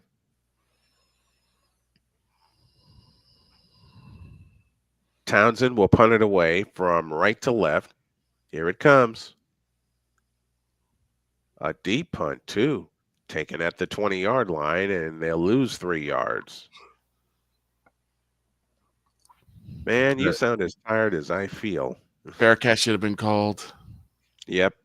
Fair catch should have been called. And Jared Goff, entry tonight, he had a 118 passer rating, led the NFL, and unfortunately, it has not been his day today. 1 for 6 under pressure, only 9 yards, and an interception. 2 interceptions. 2 interceptions total. From the 19, the Lions go back to work with 1:51 left in the first half. And they'll hand it off to Gibbs, running left. And Gibbs is only going to get 1 out to the 20-yard line. Now with 100 seconds left in the half. Do you think Detroit is content to sit on the ball? No. No? No, they're going to try at least a couple of plays to get positive yardage, at least to get them either to field goal range, because they can't go into the half trailing by this much. No. They just can't. So hopefully what you want to see to start the second half. Exactly. So what you hope to see is them take a couple of shots at the end zone, or at least, at the very least, get them into field goal range, so you can at least get some points before the half is out. Well, they got 109 left in the first half, and we have a timeout. Oh, my Lord in heaven. What? Charlotte 104, Philadelphia 103, less than a minute to go. Oh, no. Oh, no. You have got to be kidding me. Yes. You have got to be shaving me. You have got to be shaving me. Nope. Tie game 104. They just made a free throw. Okay. Philadelphia needs this win bad. They're 1-7 really do. right now.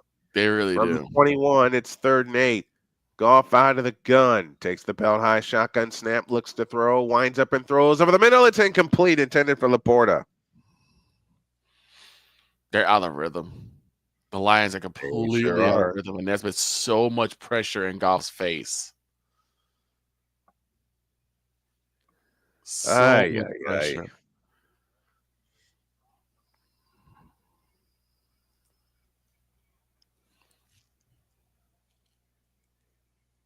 Man, they've come after him with a They've come after him with a vengeance. Yes, they have.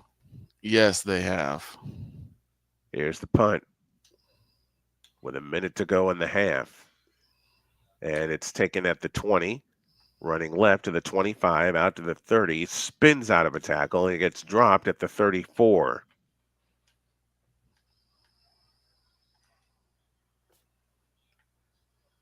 So it'll be first down for the Texans from there.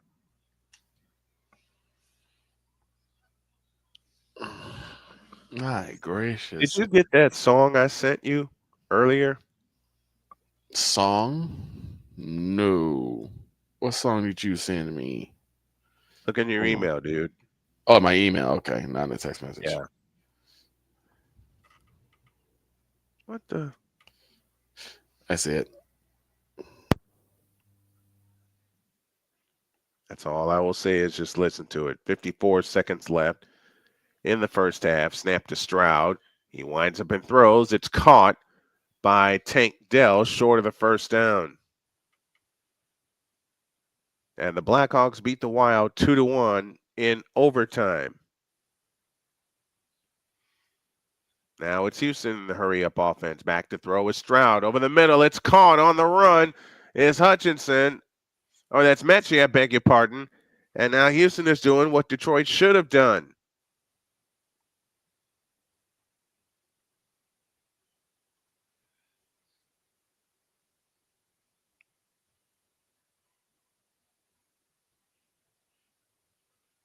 And I believe timeout call by Detroit.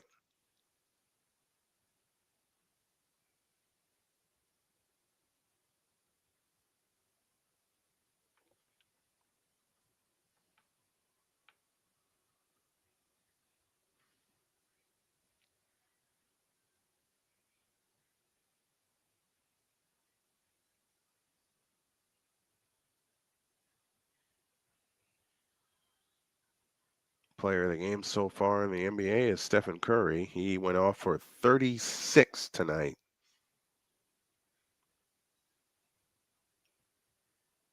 Raptors and Lakers are just getting started. Heat and the Timberwolves, I believe, are in overtime right now.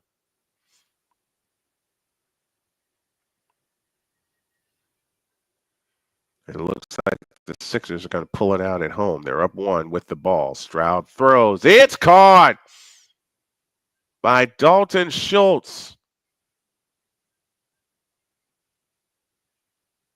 25 seconds left in the first half.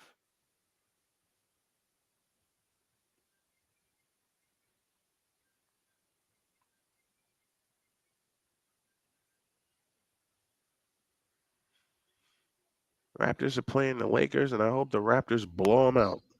Okay, I gotta stop that because my phone's about to burn. That All song right, is take straight. off.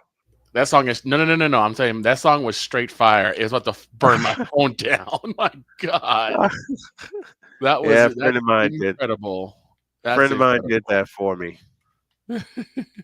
Friend of mine did that song for me, and I kind of did a thing. I sent it to Cole. Oh dear. Which means the EP of all EPs He's gonna visualize it. He's got weaponry. I told he's got more weapons than I do. And I said I call upon the EP of all EPs to visualize this song. Oh brother. Thinking, what the hell am I doing? Wanting Cole to visualize it. That's what. 3 on the play clock. 2nd and 10. Stroud to throw. It is dropped. Tank Dell, the intended receiver. 3rd and 10.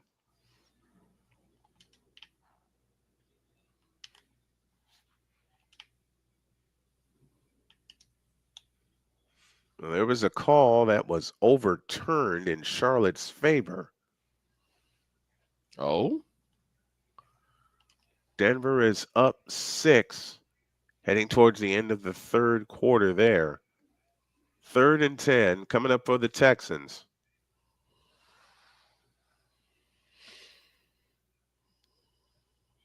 From the 15-yard line, Stroud back in the gun, takes the belt high shotgun snap, looks to throw, and fires. It is caught! Mechie, touchdown Houston. John Mechie with the 15-yard touchdown reception. That could be a and the potential Texans dagger. stretch their lead. That could be a potential dagger right there. Because the Mhm. momentum is all with Houston now. 6 plays, 66 yards, and 42 seconds. That's nuts.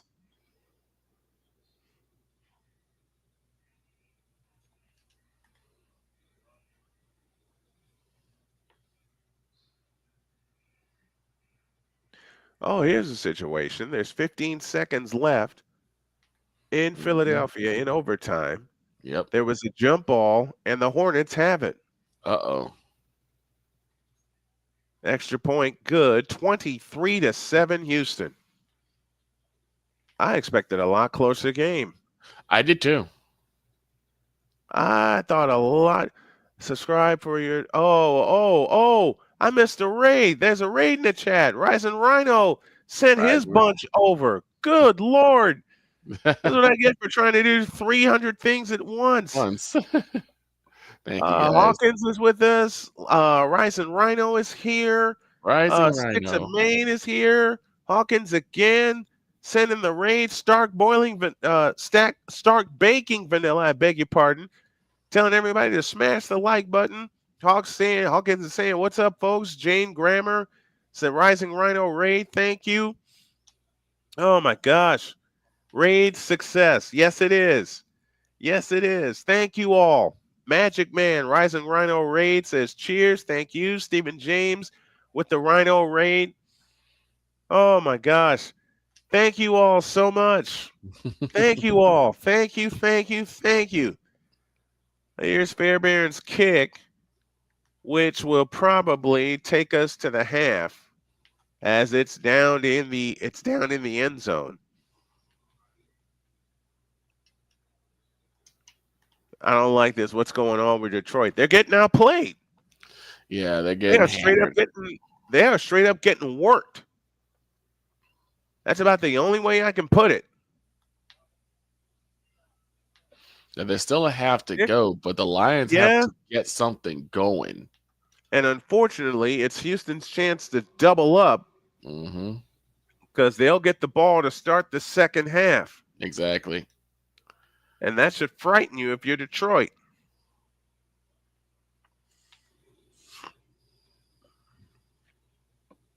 As Goff winds up and fires, it's caught by Amon-Ra St. Brown out to the 45-yard line.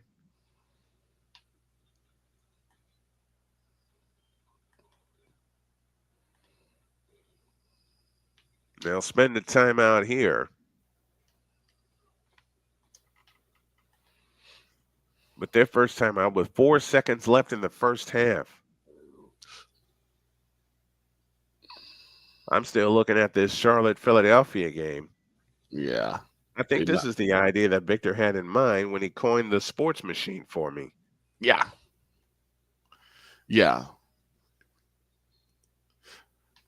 Kind of carrying all sports at one time, kind of getting a feel for everybody, every sport they want. Yep. I'm getting it now. 6 seconds left in the first half. Goff out of the gun. 5, 4, 3, spiked, incomplete. Now LaMelo Ball will pull the trigger for Charlotte with a chance to win. Better get it in. Time. Timeout call by Charlotte. They'll have another 100 seconds to think about it. Oh, boy. Yeah, I know. My head hurts. I just think we still haven't got to December 1st yet. Shut up. All right, time expires. Goff escapes to his right, winds up and launches one. It's going to get there, but it's going to be picked off. Third interception. Oh, my God. And Houston gets the second half kickoff. This has been a horrible game for Jared. My gosh. And it's going to get tougher and tougher for him to get out of his own head with each and every single interception that happens. It sure is. My gracious. It sure is. That Texans defense is no joke. It really isn't. It really isn't. That Texans defense is not playing. All right, to Philadelphia. It's the Sixers 105 and the Hornets 104. Both teams are in the bonus. Mm-hmm. Philadelphia has the only timeout left in overtime. Now they got advertising all over the place on the floor. Yeah. Some of those I think are done by projectors. I don't know. I haven't been into arena lately. Here's Ball on the drive all the way to the corner. Pitch out. 3 right wing. Nope. Ball game. Or is there a loose ball foul? Nope, there's a loose ball foul against Charlotte. And that is that.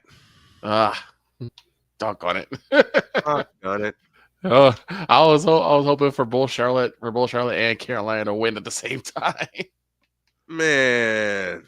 The Hornets and the Panthers winning.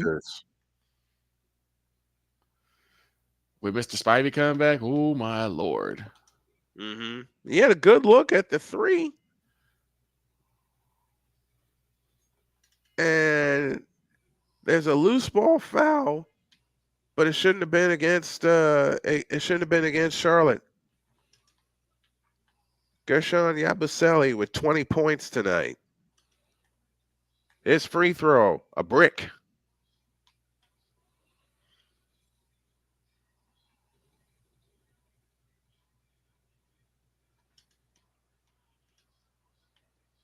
Seth Curry is wearing number 30 for Charlotte. There's 5 seconds left. There is time.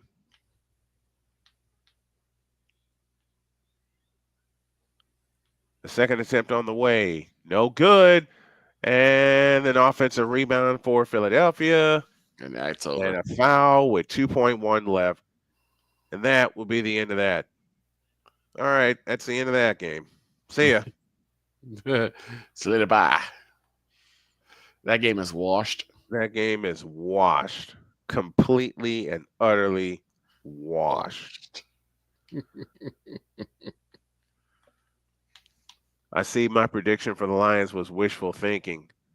Yeah, it's looking like everybody. That's everybody's prediction for we're all Lions. Most of us who did our picks on Friday picked the Lions. Yes. And we're all taking a bath right now. Bad one.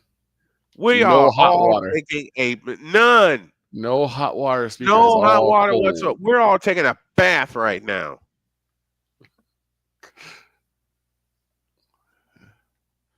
It's all cold. We are water. all taking a bath right now.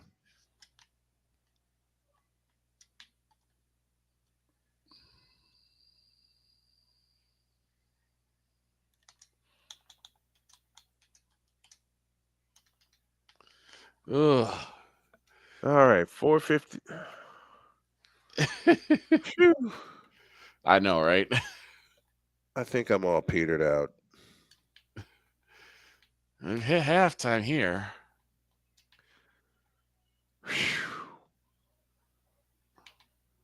How the heck? Wolfbane said a cold bath. Yep. A cold bath. Ice bath. No heat to be found. None.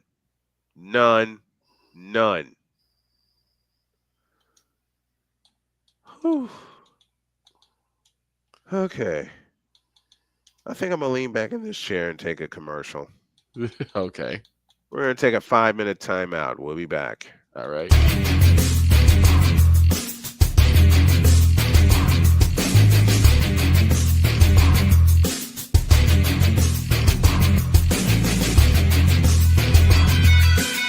Whether it's the men's college game, the way that this season has been going, yeah, anything is possible. The women's college game, And how passionate Angel Reese was at that press conference, they got their mojo now. The WNBA, AJ Wilson on Twitter 1 and 2, followed by Brittany Griner, Aaliyah Boston, Jackie Young, or the NBA. The Lakers had a 0.8 chance of winning. And then what happened in the fourth quarter? LeBron James by himself outdid the Clippers. You will get any and all of the information right at your fingertips or your earlobes. Join the Playmaker as he breaks down all things basketball in Shooting Lights Out on the Playmakers blog, network, YouTube channel, and where you can find podcasts.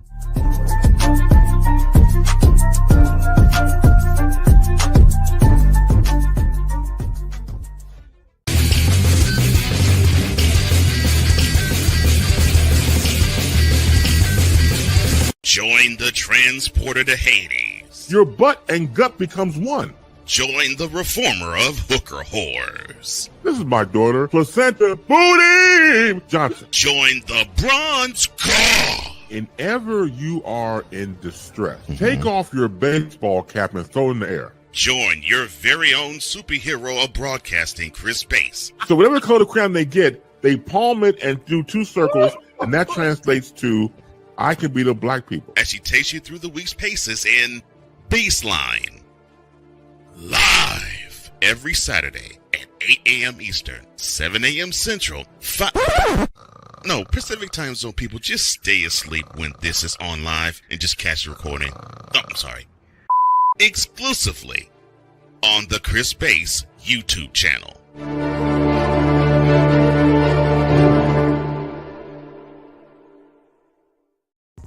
Whether it's news, the largest egg producer finds bird flu in chickens at a Texas plant, weather, devastating tornadoes rip through the heart of the United States, inspiration, a breast cancer survivor completed the journey of chemotherapy, and now begins a future one of matrimony or sports. Michael Jordan is shown on a photo with Diddy. LeBron James has a video extolling the virtues of a Diddy party.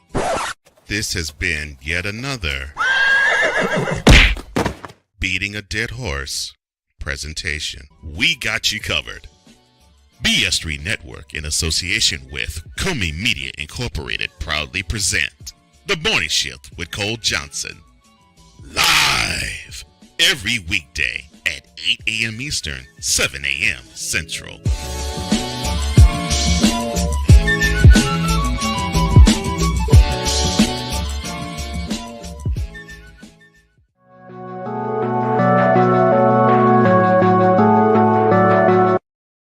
I want to do a TED Talk, but I don't have anything to talk about yet. I'm getting there. Life is for the living. We're not here that long. You can learn anything you want to learn without any money spent. What do I really enjoy? What do I really want out of life? I am your host, WIZE. Are you in a life holding pattern? Well, this is for you. Welcome to the Stuck in My Mind podcast. Live every Monday, Tuesday, and Wednesday at 4 p.m. Central.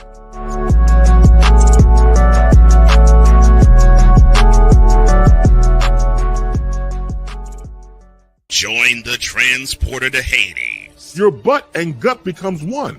Join the reformer of hooker whores. This is my daughter, Placenta Booty Johnson. Join the bronze car. Whenever you are in distress, take off your baseball cap and throw it in the air. Join your very own superhero of broadcasting, Chris Bass. So whatever color crayon they get, they palm it and do two circles, and that translates to I can beat up black people. As she takes you through the week's paces in Baseline.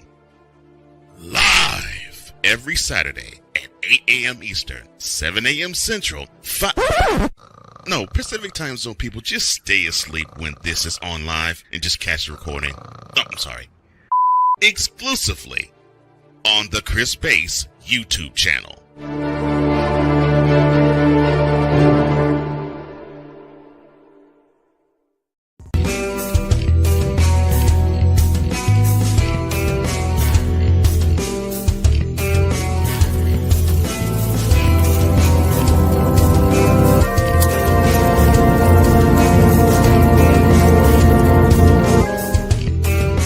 This planet has been great to me.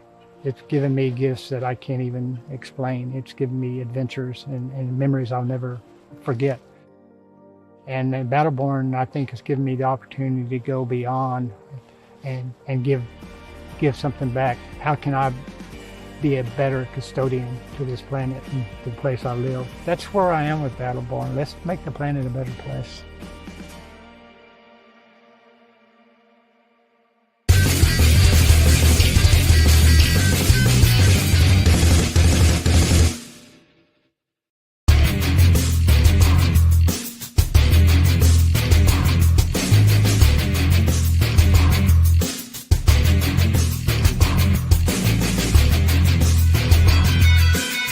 Whether it's the men's college game, the way that this season has been going, anything is possible. The women's college game, and how passionate Angel Reese was at that press conference, they got their mojo now. The WNBA, AJ Wilson on Twitter 1 and 2, followed by Brittany Griner, Aaliyah Boston, Jackie Young, or the NBA. The Lakers had a 0.8 chance of winning. And then what happened in the fourth quarter? LeBron James by himself outdid the Clippers. You will get any and all of the information right at your fingertips or your earlobes. Join the Playmaker as he breaks down all things basketball in Shooting Lights Out on the Playmakers blog, network, YouTube channel, and where you can find podcasts.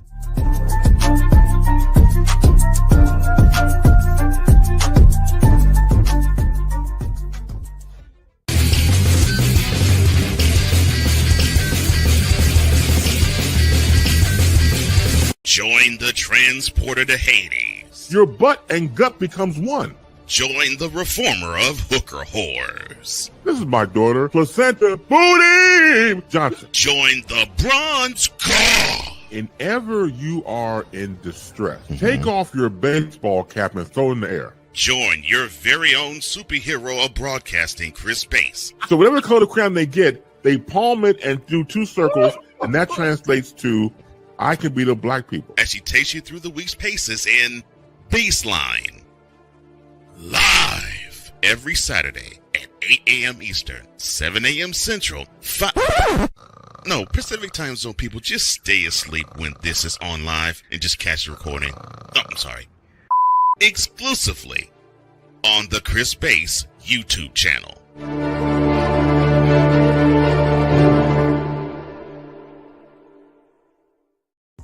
Whether it's news, the largest egg producer finds bird flu in chickens at a Texas plant, weather, devastating tornadoes rip through the heart of the United States, inspiration, a breast cancer survivor completed the journey of chemotherapy, and now begins a future one of matrimony or sports. Michael Jordan is shown on a photo with Diddy. LeBron James has a video extolling the virtues of a Diddy party. This has been yet another beating a dead horse presentation. We got you covered. BS3 Network, in association with Comey Media Incorporated, proudly present The Morning Shift with Cole Johnson. Live every weekday at 8 a.m. Eastern, 7 a.m. Central.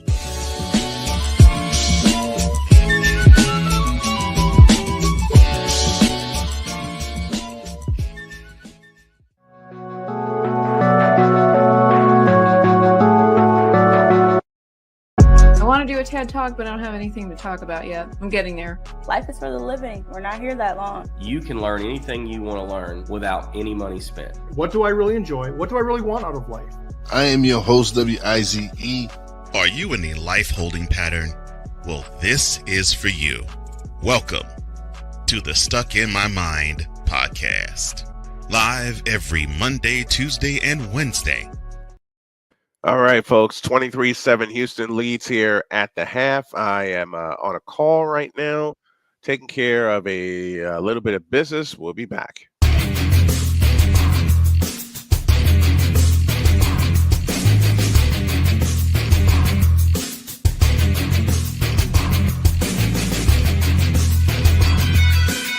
Whether it's the men's college game, the way that this season has been going, yeah, anything is possible. The women's college game, And how passionate Angel Reese was at that press conference, they got their mojo now. The WNBA, AJ Wilson on Twitter 1 and 2, followed by Brittany Griner, Aaliyah Boston, Jackie Young, or the NBA. The Lakers had a 0.8 chance of winning. And then what happened in the fourth quarter?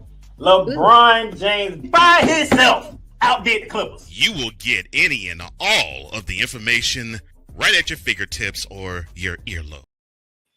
Worship alert. Really? A worship alert? Like I said, you know how they are. Only Cole can come up with that. You know how these bronsexuals are. And so does he. Dear God, yes.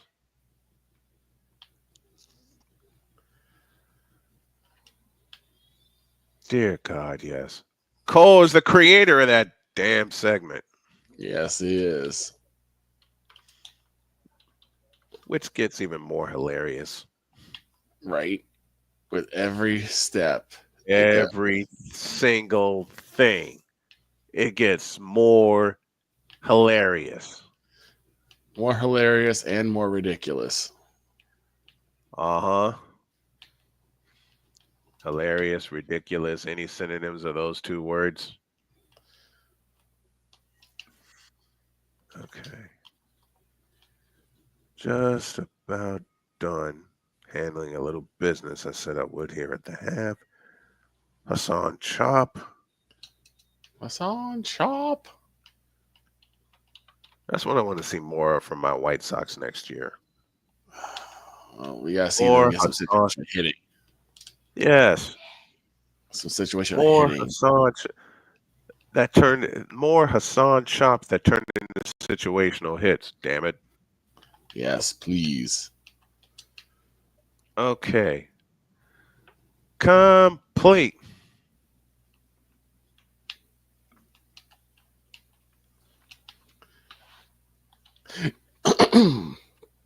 Exactly.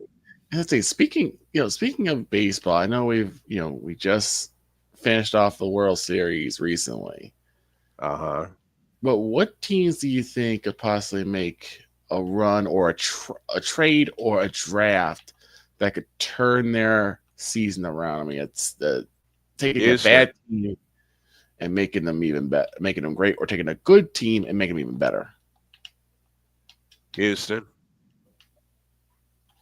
They just got to get some pitching. Yeah. Because I think Justin Verlander's done.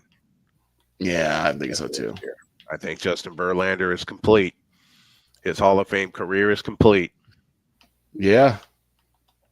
And I'm so happy. I don't want to see the Yankees. Oh, look, I'm so proud of Justin Verlander. Right? I'm so proud of Justin Verlander. He said, I don't want to see the Yankees at all. I don't want to see the Yankees. I don't want to see the Dodgers. I understand that feeling. I don't want to see any one of those guys. Like, I'm You know tired. what team I'd love to see come out of nowhere? What's that? The San Francisco Giants. Yes. Yeah, I'd love to see the Giants come out of nowhere again. I'd like to see them too. I'd love to see the Giants come out of nowhere. The Diamondbacks already had their run. So did the Texas Rangers. And they met in the World Series a year ago. Right. My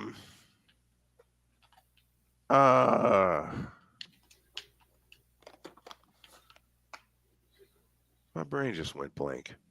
Why did that happen? Oh, but Victor, tell him about the car. So anyway, as I'm heading out, I went and grabbed some Tylenol because I had a little bit of a headache. No, it was not bronchosexual related, but it was close. So I'm heading out, and I'm going across the street. I'm going to go to the store. I'm going to go to Jewel, which is right off 95th in Pulaski. He said it wasn't bronchosexual. And what should I see but this car decked out in purple and gold with this mural. That's the only thing I can really call it. It was a mural of LeBron James on one side and Bronny on the other holding the Larry O'Brien trophy. Oh, dear God. No. And I'm like, are you kidding me? Hell no to the no. Are you kidding me? Ain't no way someone was this crazy. There was another word inserted in that statement. Yeah, but I can't say it. No. So I'm like, there's no. I was so done, right? So I'm like, I need to go to the store, get me some fried chicken and some potatoes and some apples, and that's what I did.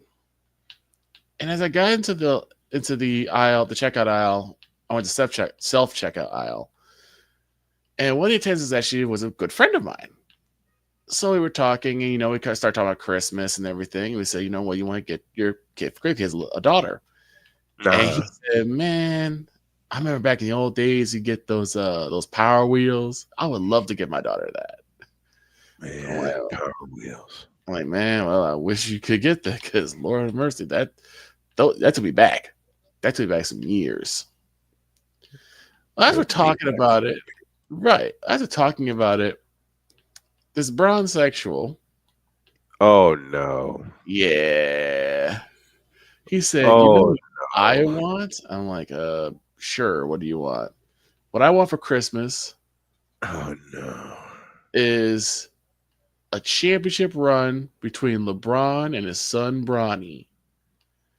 And the Larry Brown trophy would have to be given to him by Michael Jordan. I'm like, what? Huh? Are you serious? Huh? What? Yeah, I was that confused. And I said, he wants Bron and Bronny to win the championship as Lakers. As Lakers. And by the way, there's 12:59 left in the third period. 23-7 Houston. They got the ball off of a turnover. Go on. And the championship, the trophy must be given to them by Michael Jordan. Because only then could people finally realize that LeBron is the true king. I put one of yours. Go ahead. Man, give me this button. Man, give me this doggone button. First of all, let's start light. Great googly moogly. Second of all, Paul. Are you kidding me? Al. He did what? And Cole. No, Chris. What in the all types of blue hell? And Cole, finish it. Use a troll. Troll. Use a troll. Troll. Use a troll. I said that you's a troll. Go on. And so I was like, so you, of course, you believe that LeBron is the GOAT, I'm guessing? Well, it's obvious. Obvious. Well, that's news to me. Come here. Paul. Are you kidding me? That's news to me because I think News to me too. I think you need to have a nice high winning percentage in the finals in order to be considered the GOAT. Yeah. What y'all know about that Hassan Chop? Listen, Wolfbane, let me explain to you my love of Looney Tunes. I have used almost every key line from a Looney Tunes as a greeting once upon a time. Mm-hmm. And I actually used a Hassan Chop in a baseball broadcast that Victor was sitting with me. Yeah, I remember that. Hassan Chop. On first down, the handoff to Montgomery. Spins out of a tackle, pushes forward down to the 40-yard line. 95th and Pulaski. Wolfbane, to answer your question, he's from my hometown also, Chicago, Illinois. Mm-hmm. So this guy thinks it is academic that LeBron is the GOAT.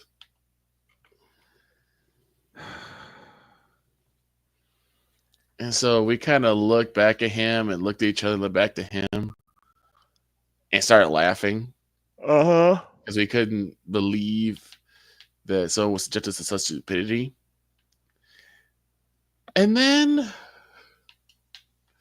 oh no, we were talking about how Michael Jordan, you know, all of his accolades we talked about. Yes. The fact that he led the league in scoring and steals 3 different times. Yep. The fact that he was DPOY. The fact that, 6 titles, 6 MVPs, 6 appearances. The man never allowed a game 7. Just dominated, left, and then re-dominated again. 1-3, took 2 years off, came back, won 3 more. And then the line of the century for me. How can you, Jordan fan? Wait. Pause. Oh, no.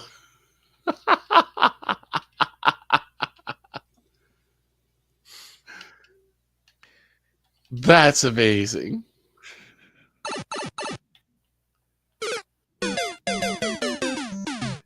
That's how I felt. So goodbye to you and farewell to thee. Yes, spicy meatball.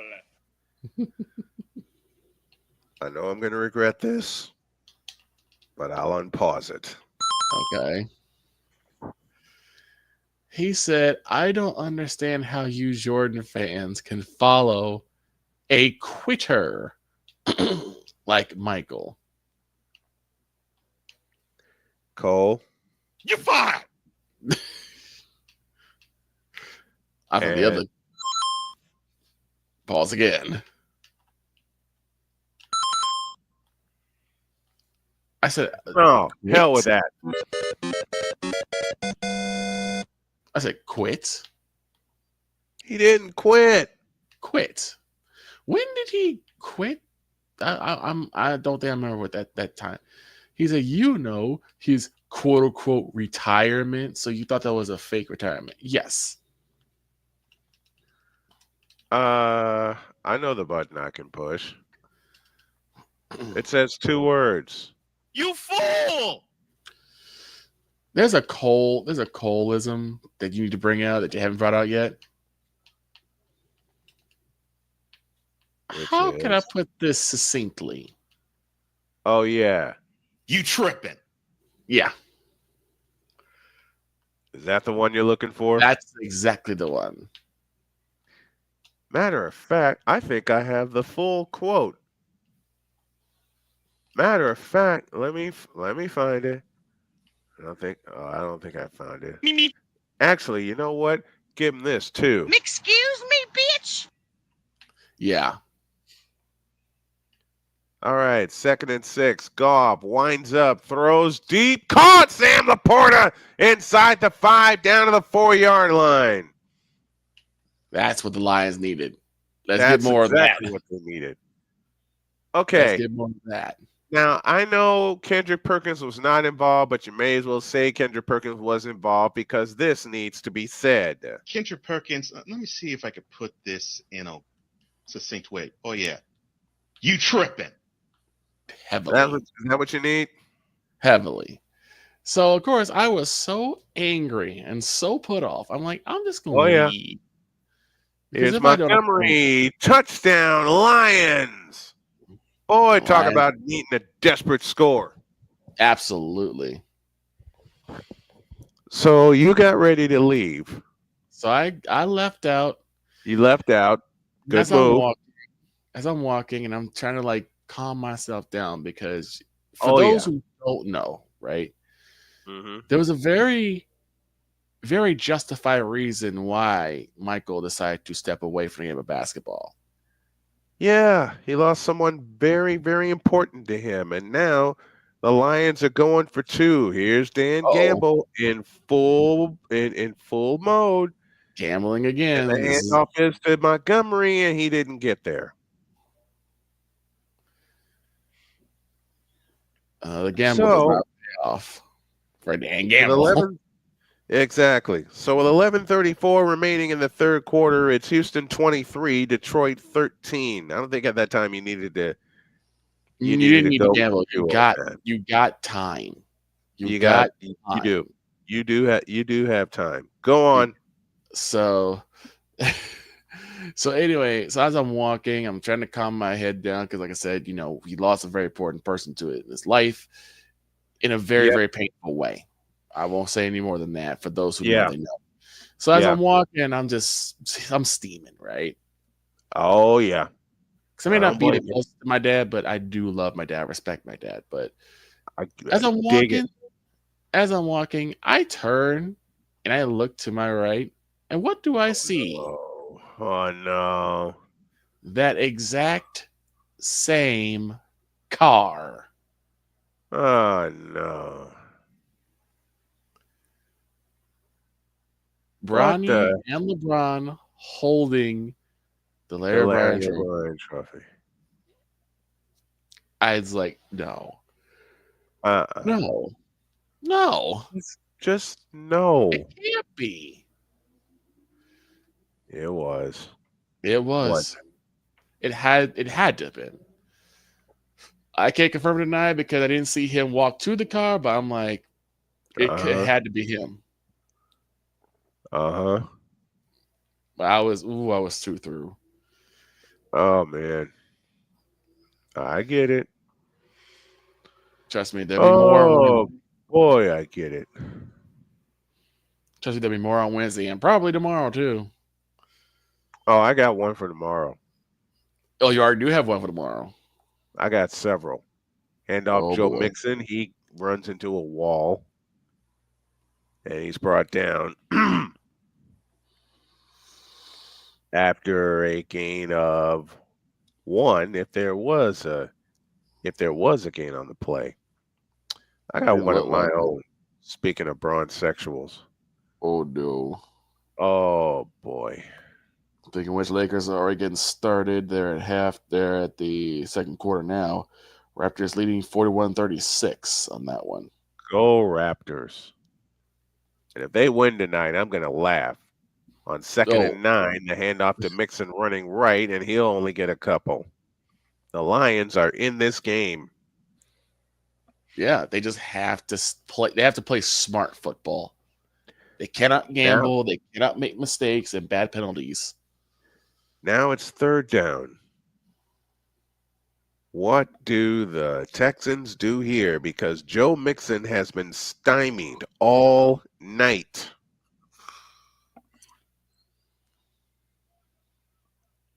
I'm probably going to open tomorrow's morning show with a hallelujah to Jake Moody. 3rd and 8. Trips right, slot left. Back to throw is Stroud. Winds up and throws, and it's caught. 50, 45, 40. That is Dalton Schultz down to the 36-yard line. Well, you asked what do the Texans do? They do that. Exactly. Exactly. That's the biggest thing with the Texans is that they can not only burn you on the ground, they can burn you through the air. 35-yard connection and the handoff to Mixon. He's down to the 30-yard line. That's the biggest hole they've opened for him all night. 6-yard gain, 2nd down and 4. 23-13 in favor of the Texans, and they're on the move. Mm-hmm. That's a big completion to Dalton Schultz. Big completion. Mm-hmm. It makes Stroud 15 of 24 for 196 yards, a touchdown, and a pick. I'm not going to repeat Jared Goff's stats right now. Mm-hmm. Back to throw is Stroud, rolls out to his right and lobs it end zone. It is intercepted. Big pick. Big pick. And the Lions will have the ball at the 20. Davis comes away with it. And that was an I formation play, too. That was a great play by Davis to pick it off. Yeah, he jumped the route and knew exactly where Stroud was going with the football. Tremendous play by Davis. And this gives the Lions some more opportunities. Okay, I got to finish my rain out story. Okay, go ahead. We had a 6-hour rain delay. We went to St. Ambrose. Mm-hmm. The field was muddy. There was a leak in the booth. I had to cover my equipment. Fortunately, they took care of the leak. Everything got patched up. Mm-hmm. By the time we finally got rolling, it was like 6:30. Oh, wow. And I asked my mom, I said, Mom, can I borrow your car? What do you need to do? I have to go to Trinity International to call a football game. She says, okay, just make sure you put some gas in it. Mm-hmm. I didn't tell her I had to drive to Iowa. Oh, no. I got away with it. Because miraculously, one of the coaches lent me a hand. Mm-hmm. And I had gas to put in my mother's car. Good. Oh, Lordy. As long as that was taken care of. That was the key to me forever borrowing her car. And she had gotten the new Nissan at the time. Yeah. That was the key. You know what's bad about that game? What's wrong? There were snacks all over the place. Mm-hmm. But I'm the newcomer. Right. And I'm thinking, I can't do that. I can't go rate their snacks. They're for the players. Right. But that changed quickly. That changed hella quickly. It was like it was a play action rollout for Stroud. Yep. And okay. Davis closed it. That's what it was, because Davis was way out of position of that. He was, but he closed on that quick. Because Tank was all alone. Until Davis showed up at the last minute and picked him. So that was just a really good play by Davis. Not a bad throw by Stroud. Just a really great play by Davis. Let's see if the Lions can put this into points. They need to. 8:55 left in the third. The Lions have it. 1st and 10 at their own 20, moving right. Goff out of the shotgun. 2 receivers left, 2 receivers right. And the pitch out this time is to Gibbs. And Gibbs across the 25, across the 30, up the sideline. He has a first down after a gain of 12. He's kind of mad because he wanted to stay in bounds and get more yardage. Penei Sewell, the man who set him free. Man, Sewell is a monster at right tackle. Yes, he is. The only other right tackle I can think of that's better than him right now is Trent Williams. Right. I can just think about a younger version of Trent Williams from the 49ers. And Lassiter, oh no! Lassiter got bashed by his own teammate, and that was head-to-head contact too. Imagine you're Lassiter. Yeah. Bush! Ow! Right. And you see big old Penei Sewell coming at you. You get spun around on a simple push by Sewell. Of course, I'm joking as I say that because Sewell is a monster. He pushed me around, and I'm 260 pounds. Right. 828 for the third. Goff under center. And the fake handoff to Singletary. And Goff will wind up and throw it long, and that is intercepted again. Gave it right back to him. That is the 5th interception thrown by Goff tonight. 5 of them. And this was just, again, another confusing throw. It's way too high. And the defense had enough time to recover. Yeah. Oh, he floated that. Yeah, he floated it. It's intended for Jamison Williams. Yeah, but that's and he way didn't put too enough. high. He did not put enough under it. They may end up pulling him if this is the case. They may end up pulling him for this game. I don't know what you do here because this has been a really rough night for him. This is a really rough night for him. It is. It's been a terribly rough night. Terribly rough night. 1st and 10 at the 22-yard line for the Texans with 8:18 left in the third. The toss to Mixon, running left. And Mixon is going to pull through. He gets out to the 25, maybe the 26. And this 5-yard gain, 2nd and 5. This marks the 7th interception. That is the most in one game since 2018. Wow. 7 combined interceptions. 2 quarterbacks that are fairly accurate. Yes. This is crazy. Oh, boy. 2nd and 5. 7:45 left in the third. 23-13. Houston with the lead. The turn in the hand to Mixon. And Mixon bullying his way forward. He will be short of the first down by a yard. It'll be 3rd and 1. Coming up for the Houston Texans. If you're Houston, you want to get this running game going and run this clock. Yeah. You want to run this clock for 2 quarters. Because the longer you let Detroit hang around, one of those long plays is going to connect. Just ask San Francisco in the NFC Championship game. 3rd and 1. But it was great to see Christian McCaffrey back today. It really was. He made a difference. Mixon got it. 1st down, Houston, out to the 33. And Mixon tonight, 19 carries for 30 yards. 19 for 30? My God. They have stuffed him like a turkey. They did. They did, and they have.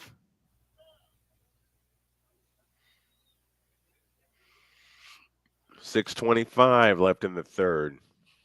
Texans on the move, moving left. 2 receivers to the right and a lone slot to the left. Stroud under center with Mixon behind him. Here he comes again, this time running left, outside to the 35 to about the 36, but there's a flag.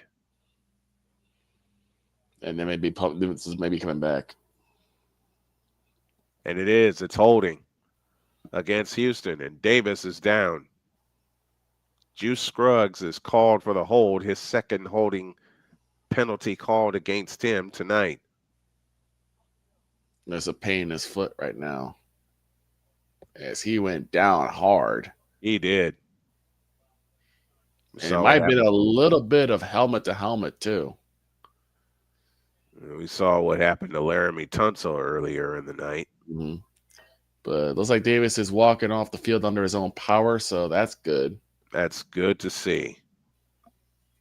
That is good to see.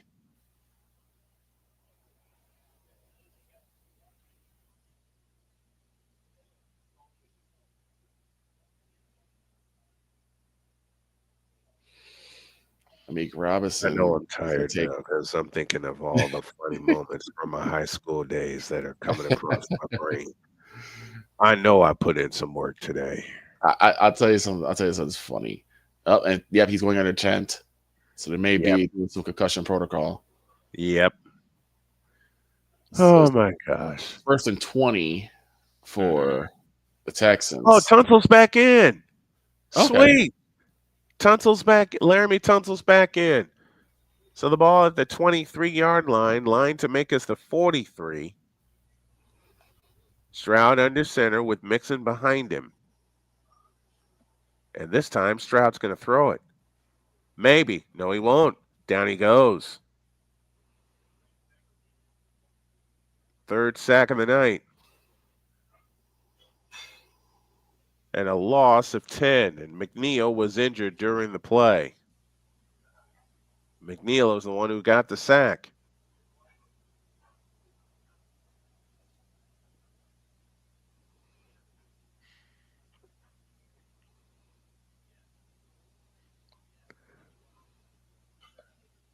Oh man. Yep, McNeil's now down. Yep. It'll be 2nd and 30 with 5.5 to go in the 3rd quarter. And the Houston Texans leading by 10, 23-13. McNeil is standing but bent over. And that's good. But get him off the field safely. Please. He's walking off under his own power. That's good. But they may need another 10 for him. So they just lost another 10 yards on that play too. Yep. Now he's jogging off. That's good. And it might be a contact or something with his jaw. Yeah, I think it was. Might be a contact lens. I think it's a contact lens. That's why I don't wear contacts. Mm-hmm. That's exactly why I don't wear contacts. One wrong poke. Yeah. And the contact flies out. 2nd down and a bunch. Mixing up the middle across the 15 to the 17. 4-yard gain. It'll be 3rd down and 26 as we approach 5 minutes left in the 3rd quarter. And Lassiter is with saline solution. Oh my gosh! I think he got hit in his ear because I saw a lump there, and that's not cool. Yeah, and Lassiter is being walked off. Yeah, he's being walked to the back. So that might be his night. Yeah. 3rd and 26. Snap to Stroud. See, I think it might be McNeil's jaw. Because they're like on his jawline. It might be his jaw. Hopefully his jaw didn't get cracked. I hope not. Agumbawale with the carry. He gets 11 out to the 28, and it's 4th and 15. With 4:20 left in the 3rd quarter.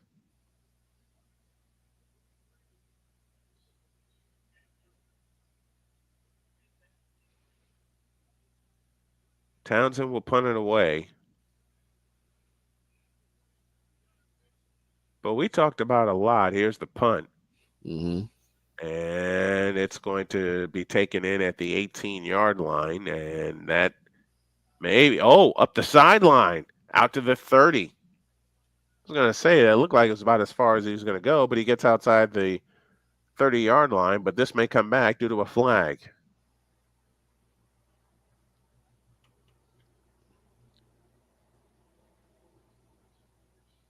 Illegal block in the back against Detroit. Yeah, this has been a game where it's Neiman who had the illegal block. Mm-hmm. This is not the high octane game we were hoping for. I wanted 90 points in this game. I did too. I wanted 90 damn points in this game. I wanted 100 points. Yeah. That's what I wanted. I wanted 100 points. I want 100. I want 100. Doggone it. And they're not giving it to me. And I'm mad. You're mad. I'm like, come on, guys. Y'all can do better. What the hell is this? Like, we said this is going to be a great game, and it's like, It's not turning out that way. Interceptions all over the place.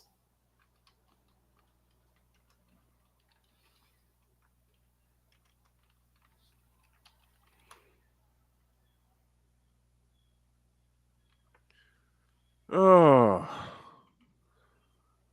I'm really petering out. Oh boy. You know what's wild though? When you get tired, Mitch Kofsky is joined via Instagram. Thank you. U2 Sports Talk was the first to join via Instagram, and thank you all for joining us wherever you may be. My attention is needed somewhere. Thank you, Wolfbane. Thanks for the super chat and thanks for hanging out with us tonight. Much appreciated. I'm gonna go to bed and melt. Right here. Knowing I got to be back in here at 6:30. Right. So I think I'm gonna take the safe route and call it a night. Gotcha. And we'll take it to the end of the third quarter and tell some more stories. But why is it that when you're tired, after you spent all the energy you could for the day, right, didn't think you had anything left, all the silly stuff, right, pops in your head? Crazy stuff too. Man, too crazy. Like every time we used to prank Derek. Oh my God.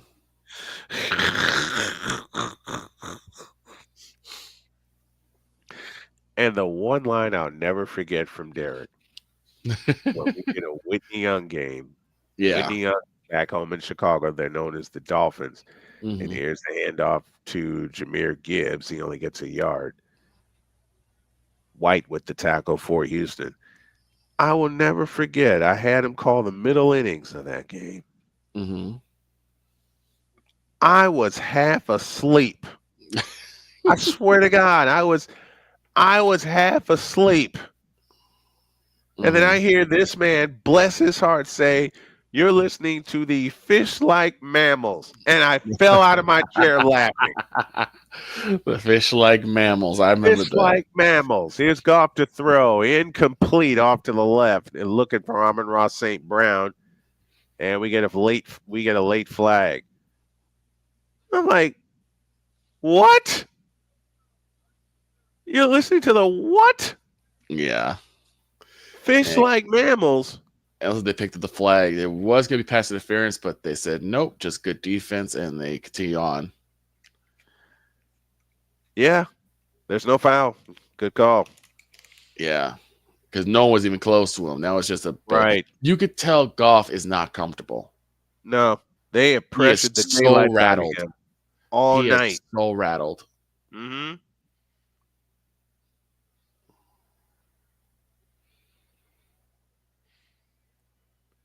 I've never seen Kirk Cousins on the looks of it be thrown in the dirt. 3rd and 9.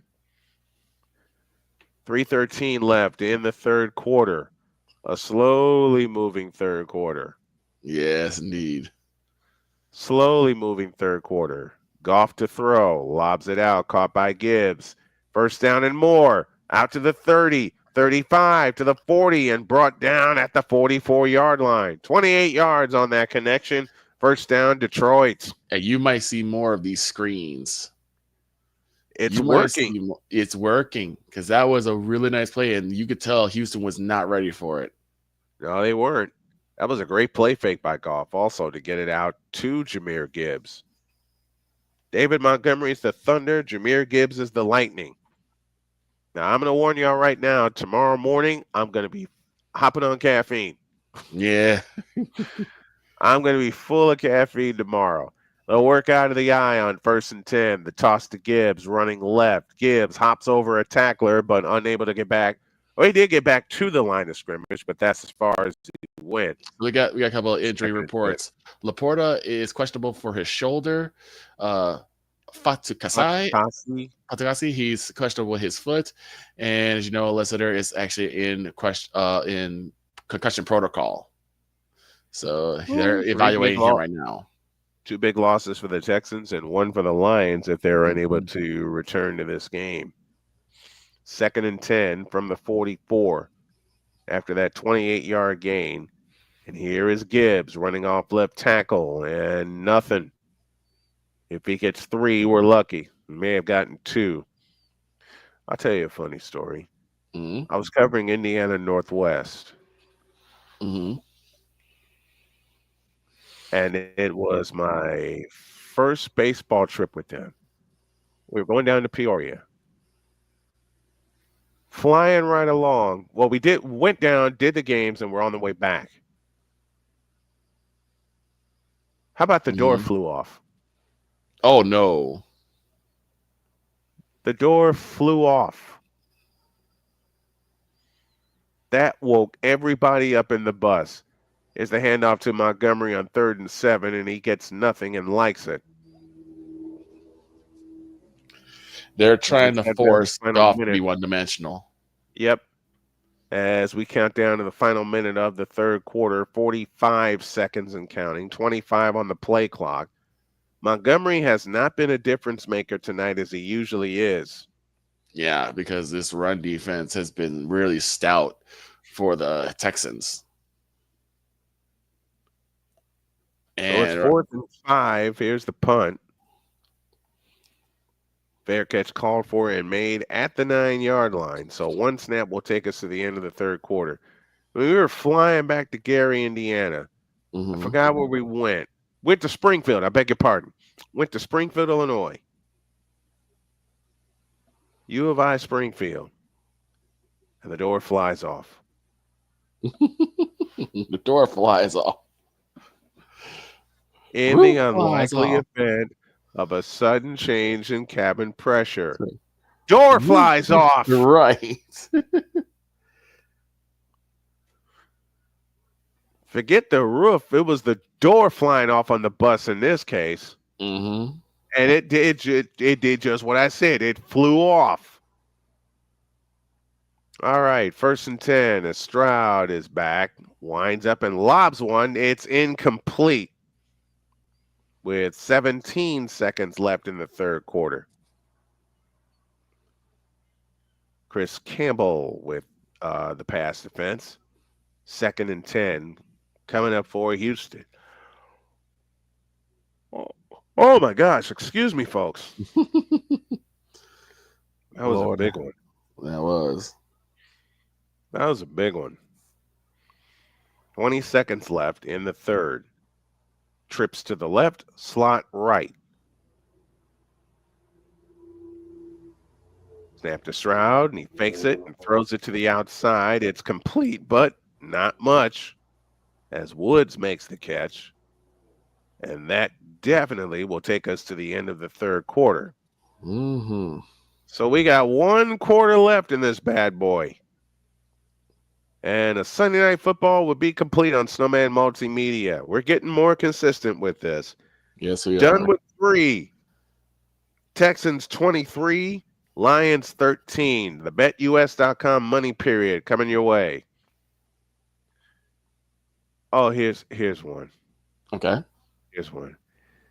It was with Chicago State. And this was 2009. Yes, January 2009. Mm-hmm. Getting ready to go to Columbia, Missouri. Right. I'm thinking, okay, I'm sitting up front with the coaches, and I'm not going to be able to sleep because I'm traveling with the women's basketball team, me and Corey. Right, right. How about the fact that I wake up and there's a foot of snow on the ground? Like, oh, hell no. A foot of snow on the ground. You're like, wait, foot. Like, where's all this coming from? It was clear as a bell 2 nights before when I got the call to make the trip. I swear to you, the streets of Gary, Indiana, all the way to Chicago were clear. Then I get this phone call from Corey, you want to go to Missouri with us? Hell yeah. Like, sure. I swear to you, I wake up, there was light snow the next day. My mind said, F this, I'm staying in the house. That turned out to be a good call. Because the next morning, the day I was scheduled to drive to Chicago, I had to leave 2 hours early. Right. Because there was a foot of snow on the ground. Not an inch, not a couple of inches, not wet snow that usually melts within a few hours. A foot of snow. I went outside, out front of my apartment building, found a friend with a shovel. Mm-hmm. They shoveled me out, cleaned my car, and that was the slowest drive from Gary, Indiana to Chicago, Illinois I ever made. I understand that one. The snow calmed down. They put salt out on the streets. I'm thinking, okay, this is going to be a good little trip after all. Mm-hmm. No. No, it wasn't. Snow comes again. Now, at this point, I have all kinds of cuss words in my head. Mm-hmm. Knowing if I say them around anybody with authority at Chicago State, I'm screwed. Right. We get there, we get loaded up. It's an overnight trip, and I'm thinking, okay, they're not going to let me have my own room on an overnight trip. Right. All right, 3rd and 9. Stroud to throw over the middle, incomplete. Detroit will get the ball back again. That was Branch on the coverage. Did a great job just putting his hand out there and pawing that football down. So I get to campus. Mm-hmm. I get to campus. We're all shoveling. Okay? Gotta get the bus out. Right? Right. We get loaded. We're on our way to Columbia. How about the fact when we got to Columbia, it was 61 degrees?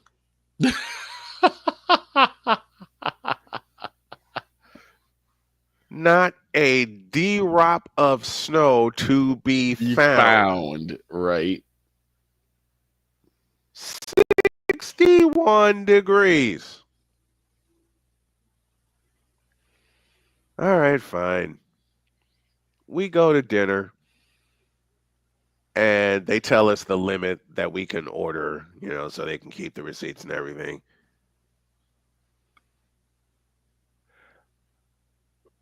How about one of our friends who was there, Hanya Minta, played volleyball. Right. Ordered a diet water. Oh, what? You heard what I said. Goff back to throw, grounds it incomplete, looking for Montgomery, 2nd and 10. Now, Hanya was exhausted, just like all of us. Okay? Right. Hanya was beat up. I get that, but I understand. Water? I think she wanted to say a Diet Coke. In fact, I'm certain, because that was her drink of choice, I'm certain she wanted to say a Diet Coke. Right. She wanted to say a Diet Coke. It didn't hit us until later what she said. And we're all sitting there, Corey included, going, a what? I'm going to share some more of these tomorrow morning. Here's a snap to Goff, back to throw, winds up and throws. It's caught by Amon-Ra St. Brown, and he'll be 3 yards shy of the first down. It'll be 3rd down and 3, a big 3rd down coming up for the Lions with 14 and a half remaining. That's the word I'm looking for. In the money period. I couldn't talk this afternoon, and I did 2 games simultaneously. Don't ask me how the hell I did that. Right. Because I can't tell you. I truly can't. 3rd and 1. Lions moving right to left. Snap to Goff, and the handoff to Montgomery, and he didn't make it. I think he might have. I think that first push got him past. It did.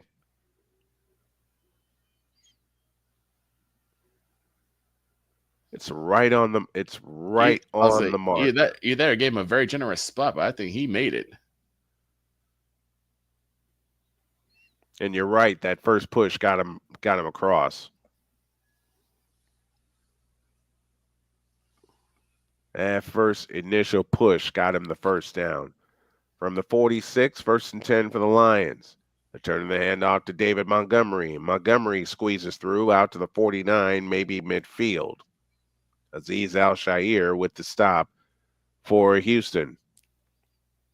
And it'll be 2nd down from that point as we tick down to 13 minutes remaining in the money period. But yeah, Hanya Minna said, diet water. And we're all sitting there cracking up. Right. And you're like, huh? Like, what? A diet what? Goff back to throw on 2nd and 6. Rifles one. It is caught. Catch made by Jamison Williams. 1st down Lions. And Williams is slow to get up.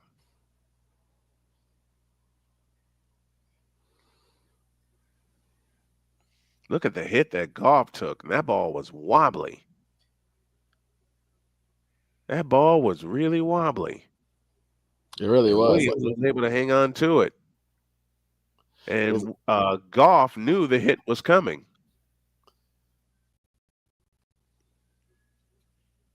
He got blasted. Yeah, that's the thing. Like I said, they're so off rhythm. We've never seen the Detroit Lions this off rhythm before.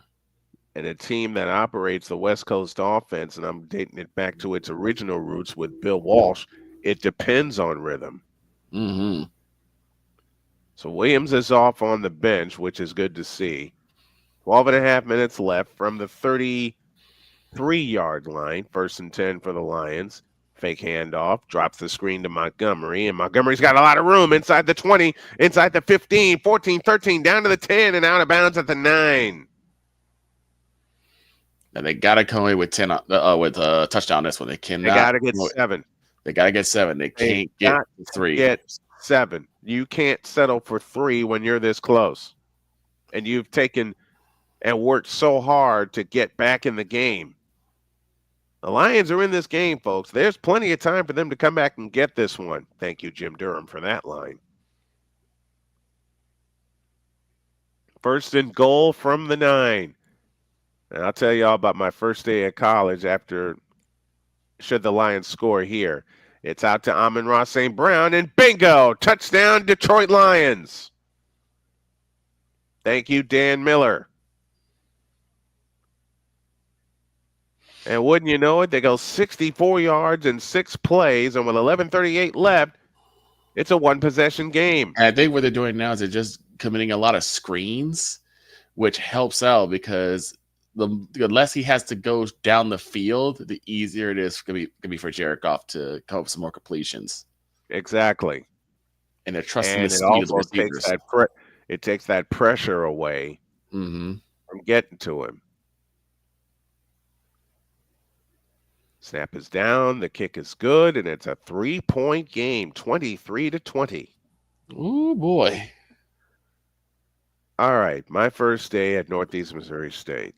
Okay. Of course, you know Dad went with me. Yep. Stayed at a friend's house the night before. I got moved into my room on campus. August of 1990 was hotter than hell in Kirksville, Missouri. What does Brian do? The dumbest thing ever. I load up on soda. Uh-oh. Then they gave us these little kits with the necessities. One of those necessities turned out to be something that took me a long time to get rid of. NyQuil.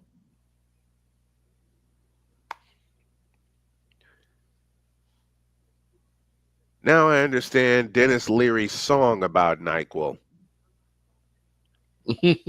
Capital N, small Y, big blanking Q. Right.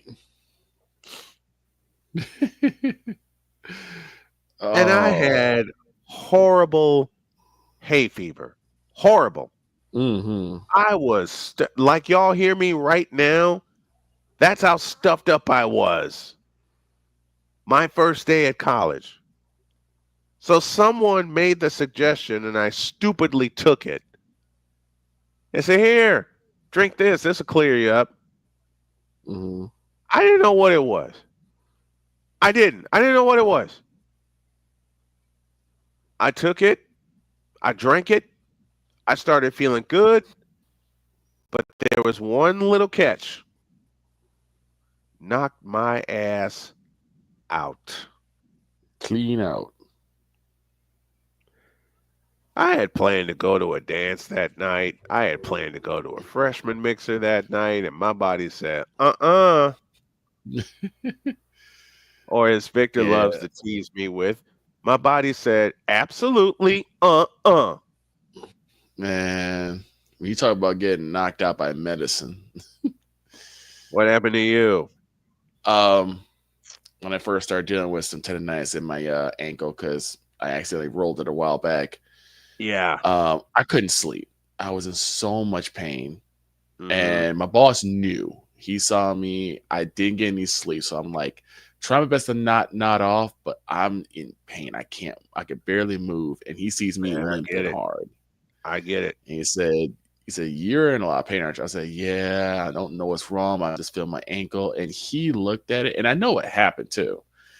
When I was working at Novatex, one of the things we had to do was take all these large garbage dumpsters.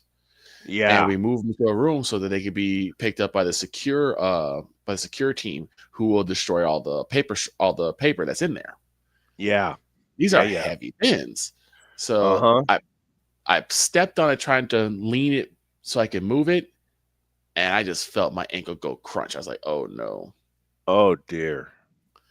It was I was in so much pain. So what'd they give you? So he said, go to the doctor. And I went to the doctor the next day, and they gave me, I think it was 400 milligrams for ibuprofen, because I was only using like the 200. I love ibuprofen. Stroud to throw. It's caught. First down on a gain of 16. Go ahead. And they said, because I said I was just taking like some ibuprofen. I said, well, what do you take? I said, maybe about 200, 100. They said, oh no, that's not going to do nothing for you. We're going to set you over some 400 milligrams, and that'll be good. I said, okay.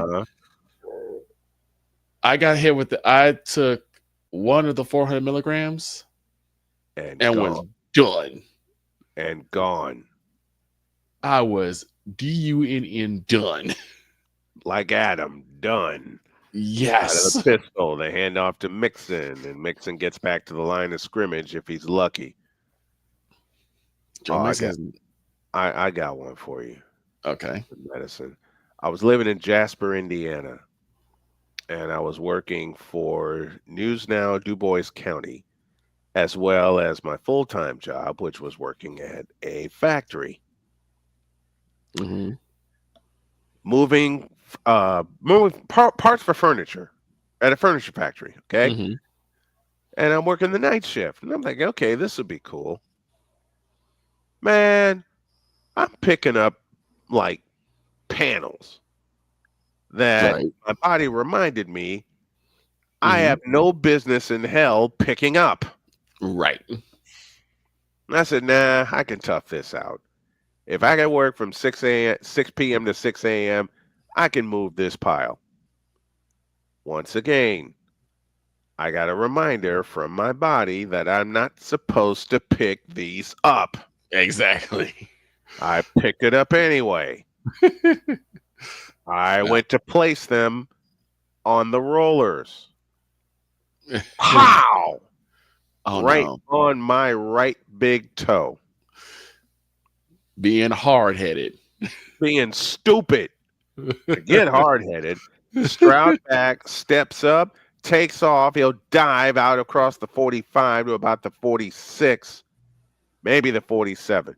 No, I'm not being hard-headed. Being hard-headed, you only do it once and you learn from that. This is me being absolutely bleeping stupid. Yeah. But there was a blessing in disguise for this. Mm-hmm. That panel slipped out of my hand and kablooey right on my right big toe.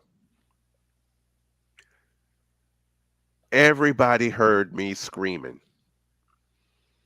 And somebody raced to the break area, got me a chair, and said, dude, you need to sit down quick. Stroud back, caught, sacked, ball's out. And the Texans are all over it. It's 4th down. They'll punt it away with 9:08 left. I said, dude, you need to sit down quick. And I was bleeding. Didn't know I was bleeding, but I was bleeding. Didn't think about the fact that I was bleeding, but I was bleeding. The person had a medical professional come in there, and since I was part of a union, shucks, what is the word I'm looking for? Workman's comp representative came in because she had to assess what was going on. She took one look at. Give me this button. I got it. I got to use the button here. No. She took one look at my foot and went, "Holy shit!" Yeah. I looked at her and I said, "That ain't all I said." That bad, and huh? She had the look of, what in the all types of blue hell just happened? Did you do? I said, you know those panels over there? Yeah. One of them fell on my foot. And she repeated her words. Holy shit. Right. So I get sent home almost immediately. And someone had to drive me home. I was instructed not to drive by the on-site doctor. Right. So they drove me back to my apartment. And the young lady I was seeing at the time called me. What are you doing home? I had a panel slam on my foot. I'll be right over. Click. Huh? Yeah. What?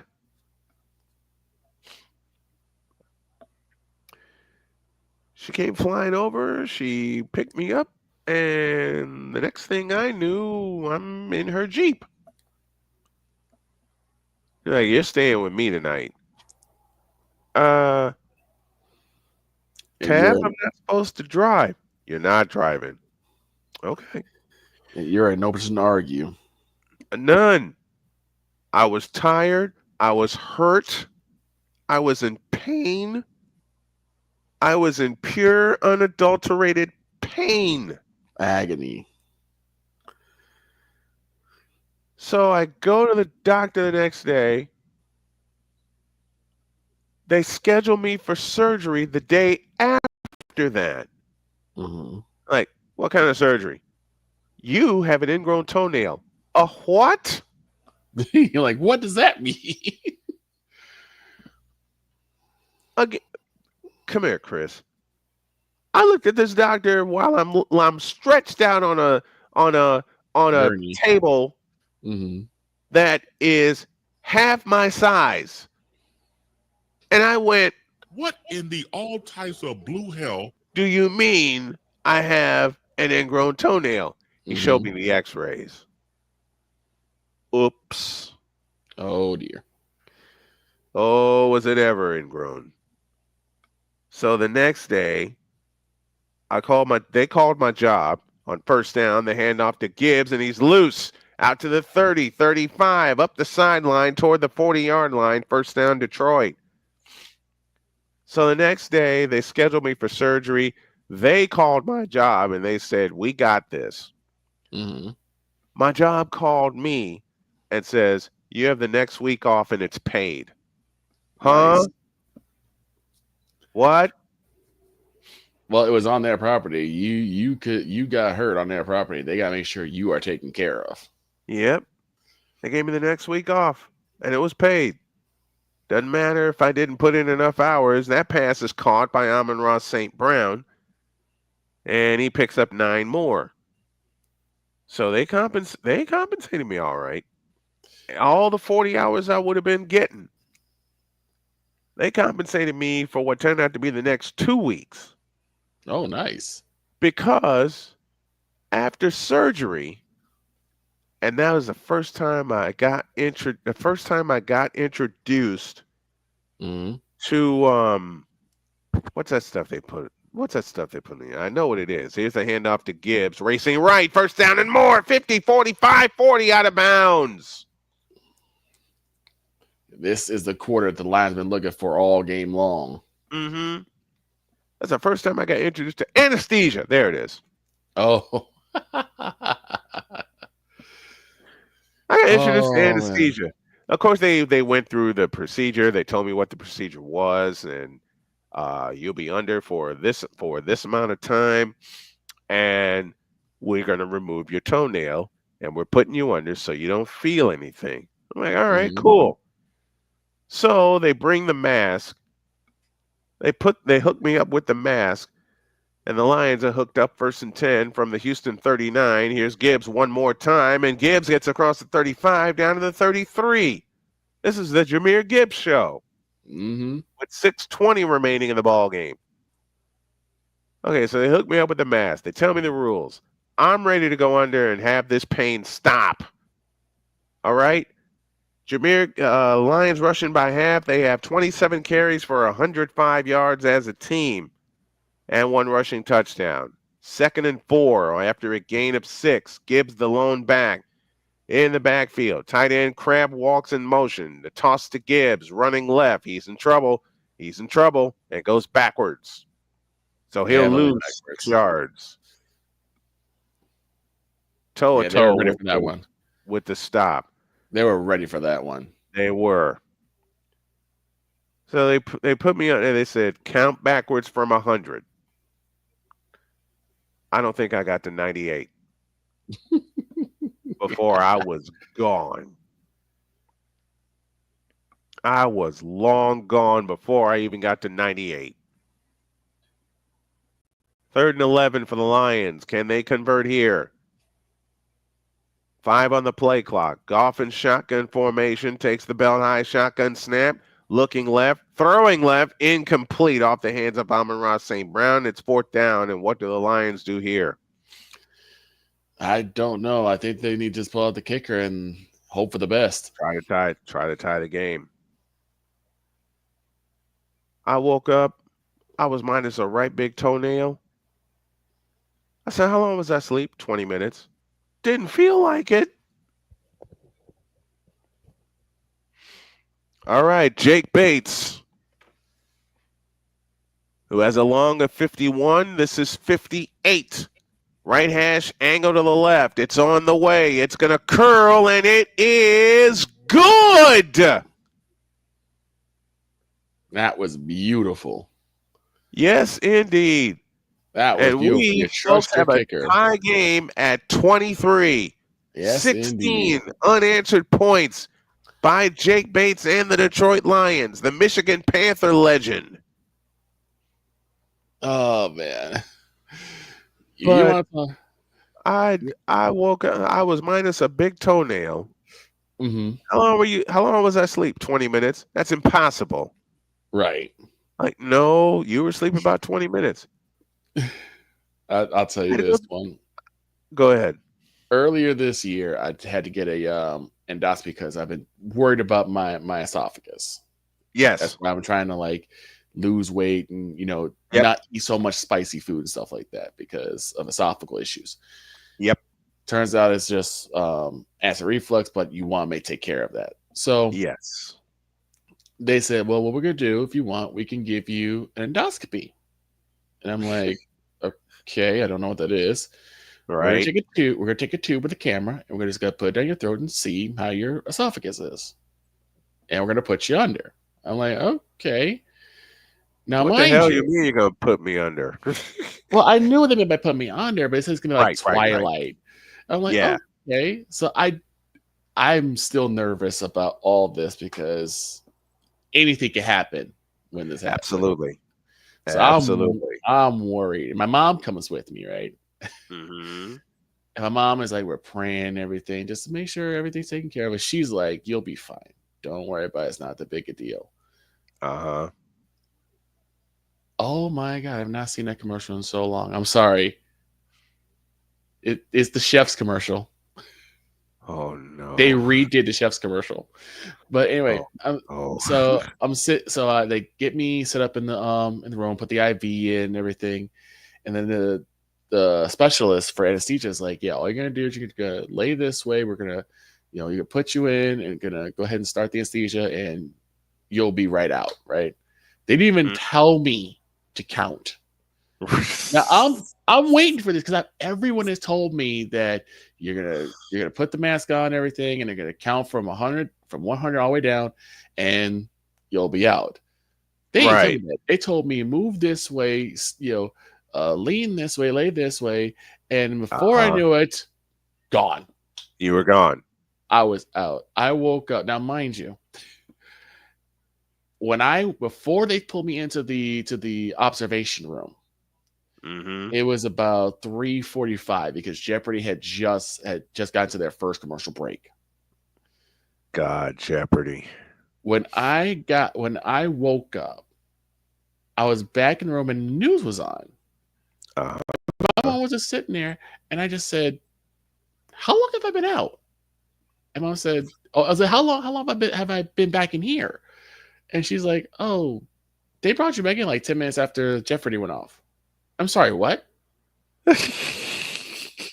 Yeah. So by the time Jeopardy had went off, I was back in.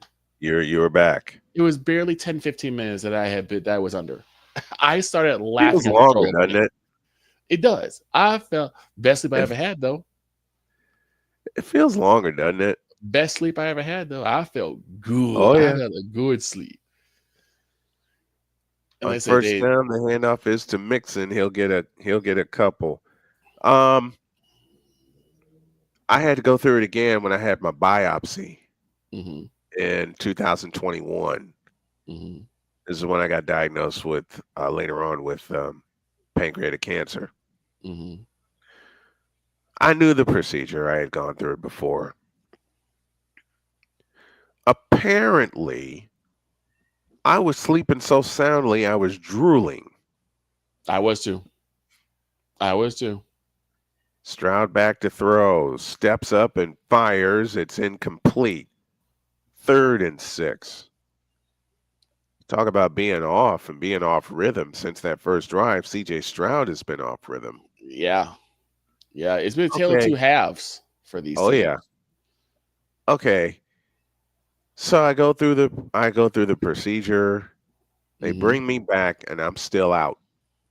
Right. It took the doctor and my wife to wake me up. What? And now I'm groggier than all get out. Right. 3rd and 6.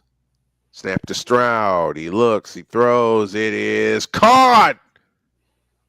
Mechie, the reception. First down, Houston, with 4:09 left in the game. It's not and they told me the rule: I could not drive. Yeah, that's fine. That's fine with me. That's the person to tell you is like you have to have someone. That's why someone has to come with you, especially when you're going under for surgery. You cannot drive. Because if you drive, you will cause an accident. Right. Because you'll be so clouded. On first down, the handoff is to Mixon. They're trying to escape to the right. Mixon will only get a yard, maybe 2, as Campbell brought him down. So Jody drove me home. And the only thing I wanted to do was go back to sleep. Yeah. Speaking of Jody, I got a funny one for you. I got a real funny one for you. You know, Jody says things, and we all laugh. Right. We were driving from Durham back to Henderson, and we were trying to get back in a hurry because Jody had to work. She was working from home at the time. Here's the snap to Stroud, fires left. It's caught. Tank Dell, first down, Houston. So traffic is slowing to a crawl. And Jody, bless her heart, was exhausted. Okay, this was the day after she recorded the now famous line of "Mister, will you please wake up?" Oh, that's where that came from. Because we had to go donate plasma, and I had a hard time waking up. Right. I really don't know why. On first down, the handoff is to Mixon, and Mixon gets inside the 45 down to the 42, and Houston is hell-bent on taking this drive all the way down and getting the winning points with no time on the clock. Yeah. They'll have to have a snap here. There's 30 seconds on the play clock, and now there's 2.5 minutes remaining in the ball game. 23-23 tie.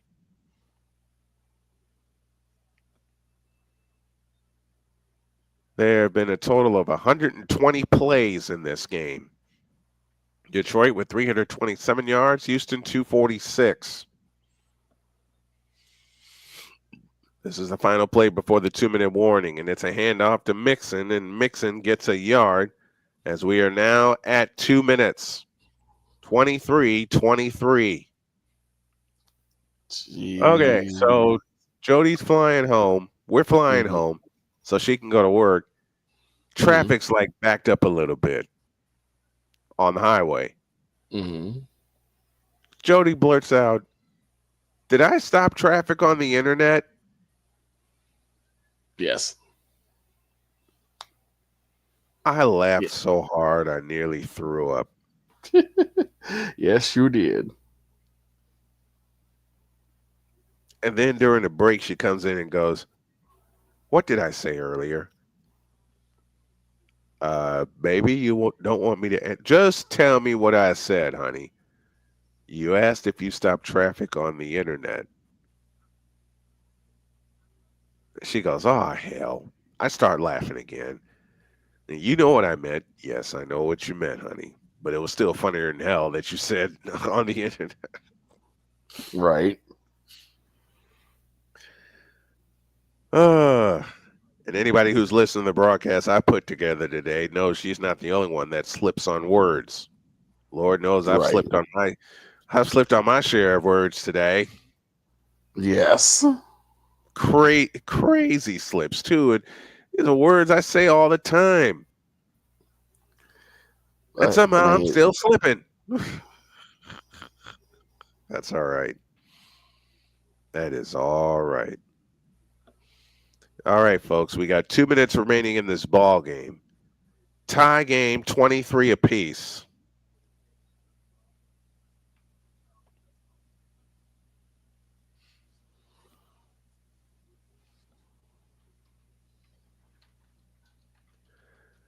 And folks, you want to see the best morning sports show? Tune in to Snowman in the Morning tomorrow, beginning at 8 a.m. Eastern, 7 a.m. Central. Where we will go through all of the week that was in the NFL, including games that I would like to forget. We'll talk about that later. I will say it felt good to not care, though. It felt good to not care. Yeah, that's the thing. That's the thing. You took a mulligan for a certain game, man. Yeah, I'm proud of you. I appreciate it. And the reason, like, look, I just don't care. At this point, I couldn't. I don't blame you. I've had a few of those years. I've had quite a few of those years where you just don't care anymore. Yeah, you just get so you just tired. You just don't give a damn. 3rd and 4 from the 40.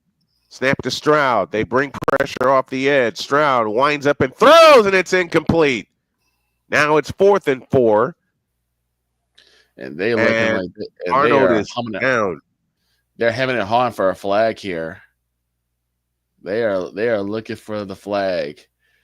They're not going to get one. They're not going to, because literally what happened was the receiver stopped and Arnold couldn't. Right.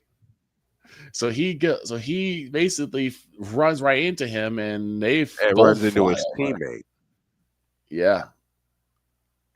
There's the break, and Arnold goes flying.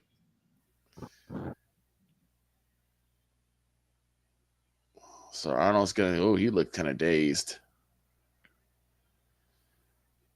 He's walking on his own power, which is good, but he definitely looks dazed. He needs to go take a seat. I would be too. Get him to a seat immediately. Mm-hmm. And they took his helmet, so that's good. He's going right to the tent. No, he went right to the bench. 4th and 4. 1:56 left. Kaimi Fairbairn on for the field goal. And this is going to be a long one. Townsend will hold. Detroit 2 timeouts left. Houston has all 3. 1:56 remaining. From 58. Right hash, angle to the left. High snap. Here she comes. He pulled it. Yeah, that one wasn't even close. That one was not even close. So with 1:51 left and 2 timeouts, the Lions have a chance to come away with the win. They have a chance to essentially walk this baby off. We'll see what happens. It was a high snap that disrupted everything. The Lions have to get a really sure kick or score a touchdown. And that's really what they're going to only need 20 yards. Yeah. They're going to only need 20 yards. So even with the missed 2-point conversion, Detroit can essentially walk off with a field goal.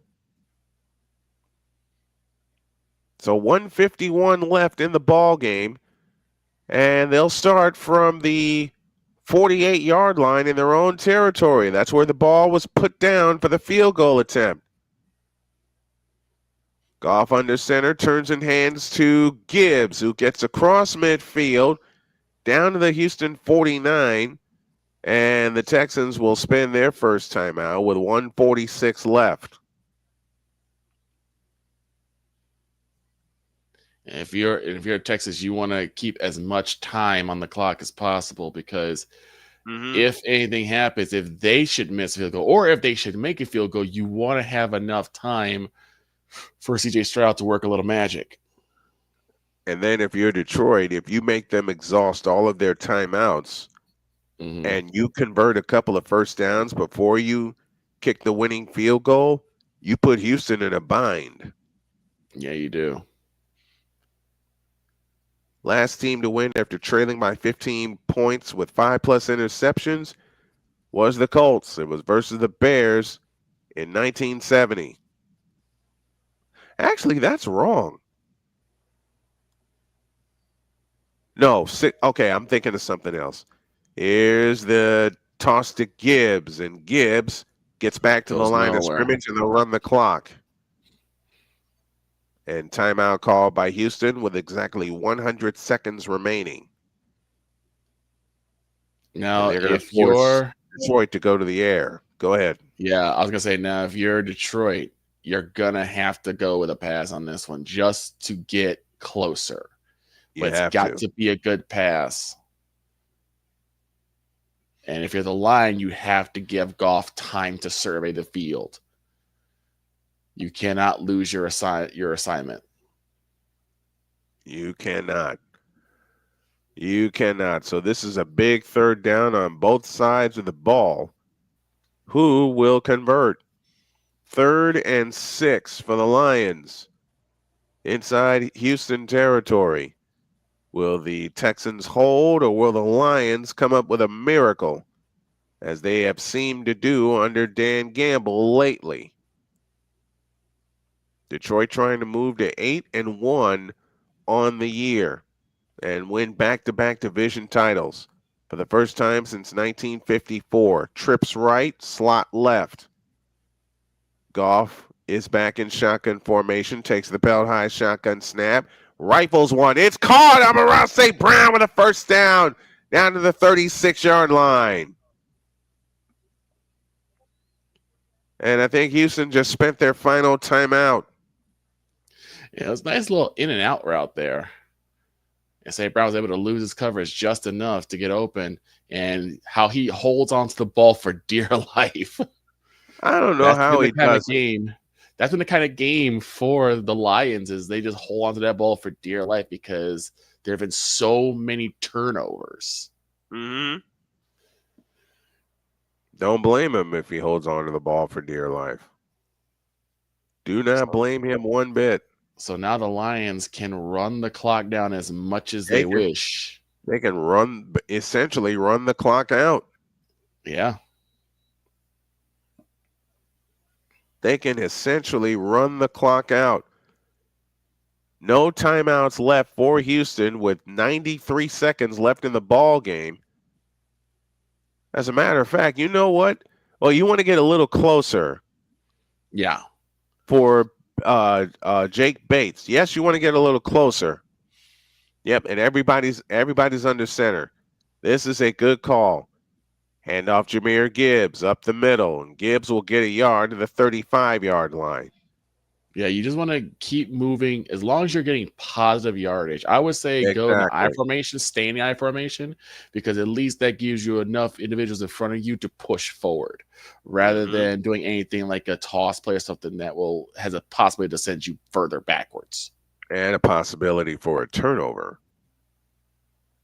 So now David Montgomery is in the game. 2nd down and 8 in a 23-all tie. There's 10 on the play clock. 5 on the play clock. Now 4. Now 3. Now 2. Here's Montgomery. And Montgomery is going to get 3 yards. Now you can run this clock all the way down. Mm-hmm. You can run this clock all the way down and call timeout. There's a 3-second difference, play clock to game clock. You can run this all the way down and get the hell out of there with a win. And that's exactly what Campbell is looking at.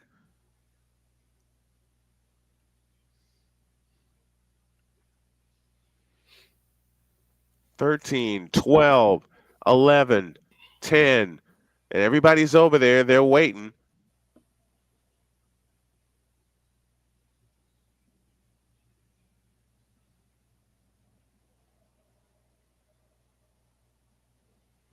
All right, there's 4 seconds remaining. There should be 4 seconds remaining in the ball game. Yes, there is. They can walk out of here.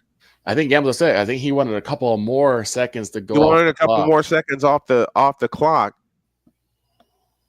But in essence, this is the final play of the game, unless we have overtime, because the Texans have no timeouts.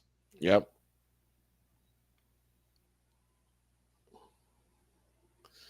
All right, here we go. Jake Bates will try to win it for Detroit after trailing in this game 23-7. 5 interceptions in the ball game tonight for Jared Goff. And Jake Bates will try to pull out a miracle from 52 yards out from the left hash, angle to the right. The punter to put it down. Here she comes, and it is good. It is good, and the game is over. The Detroit Lions did it again. Oh my God. Jake Bates, I'm going to just say it right now. Jake Bates just saved Jared Goff. Oh, he just saved the Lions' season. Look at it. They lifted him up on their shoulders. Wow. That was a thing of beauty. I thought he was going to pull that left. I did too. I thought he was going to pull it, and it slowly, cleanly went right by and into the uprights. It is good, ladies and gentlemen. The Detroit Lions win. 8-1. And I'll just say this for the folks who remember the downside of Detroit Lions back when they were the 0-16 Lions. Yes. The Lions that were the butt of every NFL joke. How about now? How about these Lions? 8-1, and this was the game we wanted. It may have came off slow, but this is the game we wanted. This is exactly the game that we wanted. 700 yards of offense. Lions win at the buzzer. And you know, this is my second game-winning kick I've called today. Yes. With two of my favorite teams, the Lions and the 49ers. Jake Bates and Money Moody. And Money Moody. And they're both named Jake. Jake Bates for the Lions, Jake Moody for the 49ers. Right? You can't get any better than that. No, not at all. And you cannot get any better than that. And big kudos to the Houston Texans. They fought absolutely it out. And we are looking at some really good matchups. Maybe not a Super Bowl contender now, but I'm thinking in a couple years, I think these two might be going for a Lombardi.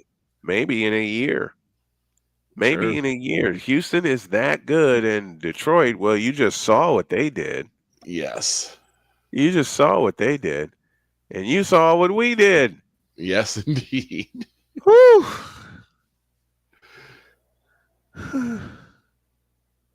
I think we can go to bed now. I think we can too. Final score, the Lions 26 and the Texans 23. This was a hell of a game to call, folks. Yes, it was. Stay tuned tomorrow for Snowman in the Morning at 8 a.m. Eastern. Victor, thank you for hanging with me tonight. I will see you in the morning. Not a problem. See you in the morning, sir. And good see night. y'all tomorrow, too. And see y'all tomorrow. Good night, everybody. We love you. Ain't no other. When this fucker do it like me. Open up your eyes.